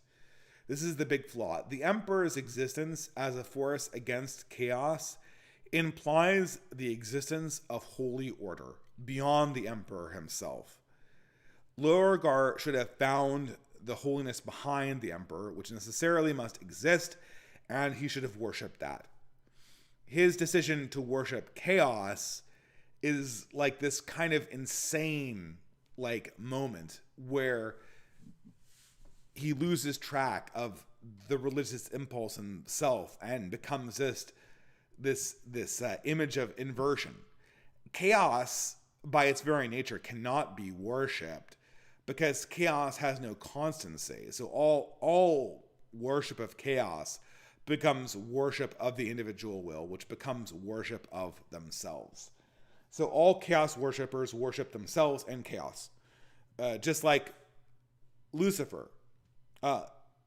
Lucifer worships himself, and all followers of Lucifer worship, themselves, which is what makes chaos chaos. Everything goes in its own direction. It's the infinite distance of everything from everything else. It's the infinite hatred of everything from everything else. This is fundamentally a mode that is not amenable to worship, because worship is the giving of yourself to something that's outside of yourself. It's an act of love. And chaos. So the character of Lorgar is fundamentally a contradiction, because he's trying to love the unlovable. He's trying to give himself to the thing that only consumes, in the name of himself. So it's fundamentally a ridiculous satire. And so Lorgar cannot possibly exist. And the worshiper of chaos is fundamentally a contradiction. So I mean, you can... The frame of the Warhammer universe is silly. And when you look at what's behind the Emperor and the necessity of a god, then you see that you can only kind of deflanderize so much before the entire frame of the universe unravels. And at the point where you're asking what Lorgar should have actually worshipped, you're reaching the event horizon of deflanderization. And at that moment, you have to go, okay, well, Warhammer 40k, the universe is silly. There should be a god where this question lies. And if there is a god in actual sainthood, then what is anyone doing in this universe other than trying to pursue God and pursue sainthood? Right? So no, you've reached this question is literally tugging at the event horizon of deflanderizing the Warhammer 40k universe. So will Acolyte for $3 USA. One final question. Do you have a take on Stefan Molyneux? I personally think he's one of the great geniuses of our age. Well, I mean, I respected him back in the day. I found his libertarianism a little bit silly. But, I mean, he was a person, I mean, I don't think he reacted to his deplatforming very well, to be honest. He kind of went to pieces over it and gave the enemies exactly what they wanted, which is an admission that deplatforming works. What he should have done is just sat tight for a few years, got replatformed on Twitter, and then restarted his show as a Twitter live stream. Which, for all my knowledge, he probably did do, and is doing just fine right now. I mean, I had huge disagreements with his atheism and his libertarianism, but the guy seemed very, very lucid and very, very quick on his feet. And although he was very, very easy to mock, he did have a lot of insight. And credit for him for being first to a lot of these things, at least in the medium of the internet. So, you have to give genius its due, even if you have a lot of objections to its conclusions. But thank you very much. Owen Zaleski for $5 USA. Hello, Dave. I hope you and your family are well. I am happy to report that my brother had his first child, and I am proud uncle. I love your point about reverse flanderization. Is this different from leftist media being accidentally based? GB. Well, I mean, reverse flanderization is different. I mean, reverse flanderization is a process where you apply realism and love of the character to get a based message from a product that has a non-based conclusion. And if the product is just a work of genius, like, for instance, War and Peace, you don't even need to deflanderize it, because War and piece is pre-deflanderized by the genius of Tolstoy himself and his observation of humanity. So it contains truths that the artist didn't even intend to be there. I would say leftist media accidentally being based is fertile ground for the process of deflanderization to occur. So taking explicitly leftist media, declaring death of the author, and then deflanderizing it is actually something that right-wingers should be seeking to do more, in my honest opinion. In the case of Starship Troopers, it's funny because there's a deflanderized version of Starship Troopers called the original Starship Troopers that is the original text. So you're literally tracing backwards. And in 40K, it's similar too, right? Because there's an original deflanderized version of 40K, which is called Dune, right? Right? Dune is the original source material that is deflanderized. And you know, we deflanderized 40K to get to where it is now in its based form. And, it's useful to us as right-wingers, even if it was originally satire. But what we are doing is essentially rederiving an older truth that's been buried underneath the original satire, which was failed satire to begin with. But thank you very much. And congratulations on becoming an uncle, Owen Zaleski. Very good. Okay, last two, hopefully. Dave, I know you can't just justify spending time on video games. Therefore, I'm now raising the stakes. $300 to play through Alien Isolation, at least through the Apollo level. Bonus for bringing misses along for commentary. Oh yeah, well I do play video games, but only on my wife's channel, The Tilting Turtle. So maybe we can get Alien Isolation and play through that. I wanted to get her to play through Rogue Trader because friend of the channel and Passage Prize E, Juniper Tree, really liked Rogue Trader. Now, me as somebody who really hates spending time playing video games, I do love Warhammer 40K and the universe, that is, right? So I felt like it might be fun, but then I looked at how many hours it would take to complete Rogue Trader, and I thought to myself, there is just no way we could ever do this as a couple. We would spend all of our time just reading through the first mission. It might be fun. Hey, who knows, right? And then I thought maybe my wife wouldn't enjoy it, but perhaps Alien Isolation would be more fun. I mean, certainly, it's an easier game to play on stream as a horror game, right? Your explanation of the Emperor and Lorgar is inspired. That's amazing. Thanks. Dreadnought for $3. Well, thank you very much, and God bless. Creeper Weirdo for $3. Last one. We're going to talk about the base take on pulp culture stuff. The last thing we need is, what The Handmaid's Tale reminds us of Jesus. Just saying. We're going to need to talk about the based take on pop culture stuff. Last thing we need is, what The Handmaid's Tale reminds me of? Jesus. Well, I mean, could you deflanderize The Handmaid's Tale? I mean, I think you could. I think you could deflanderize Handmaid's Tale and sell it back to women as erotic fiction. That would be the ultimate deflanderize. Deflanderize a feminist novel and sell it back to women as pornography would be the ultimate Tyler Durden Fight Club own on all of the awfuls out there who have completely ruined the corporate world for men. I think that would be really, really funny. I think it would be hard to do because they're very, very hyper aware of being made fun of. But in some ways, you could argue that it's already deflanderized to a certain degree.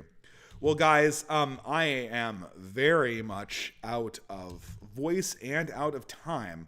So I will end with an early short psalm, Psalm 3 for tonight. Thank you so much for joining me for this Fiddler's Green podcast number 47, Bugman Death Drive. Again, the name I always wished my non-existent heavy metal band would have been named, but Now we have Psalm 3 from the King David. Lord, how many are my foes? How many rise up against me? Many are saying of me, God will not deliver him. But you, Lord, are a shield around me, my glory, the one who lifts my head high. I call out to the Lord, and he answers me from his holy mountain. I lie down and sleep. I wake again because the Lord sustains me. I will not fear, though tens of thousands assail me on every side. Arise, O Lord, deliver me, my God. Strike all my enemies on the jaw. Break the teeth of the wicked. From the Lord comes deliverance. May your blessings be on your people. Amen. And everyone, thank you for joining me tonight. Have a wonderful rest of the week, and I'll see you probably in 2 weeks for another installment of Fiddler's Green. My health withstanding the torments the winter season puts it through. Have a wonderful week and a blessed night.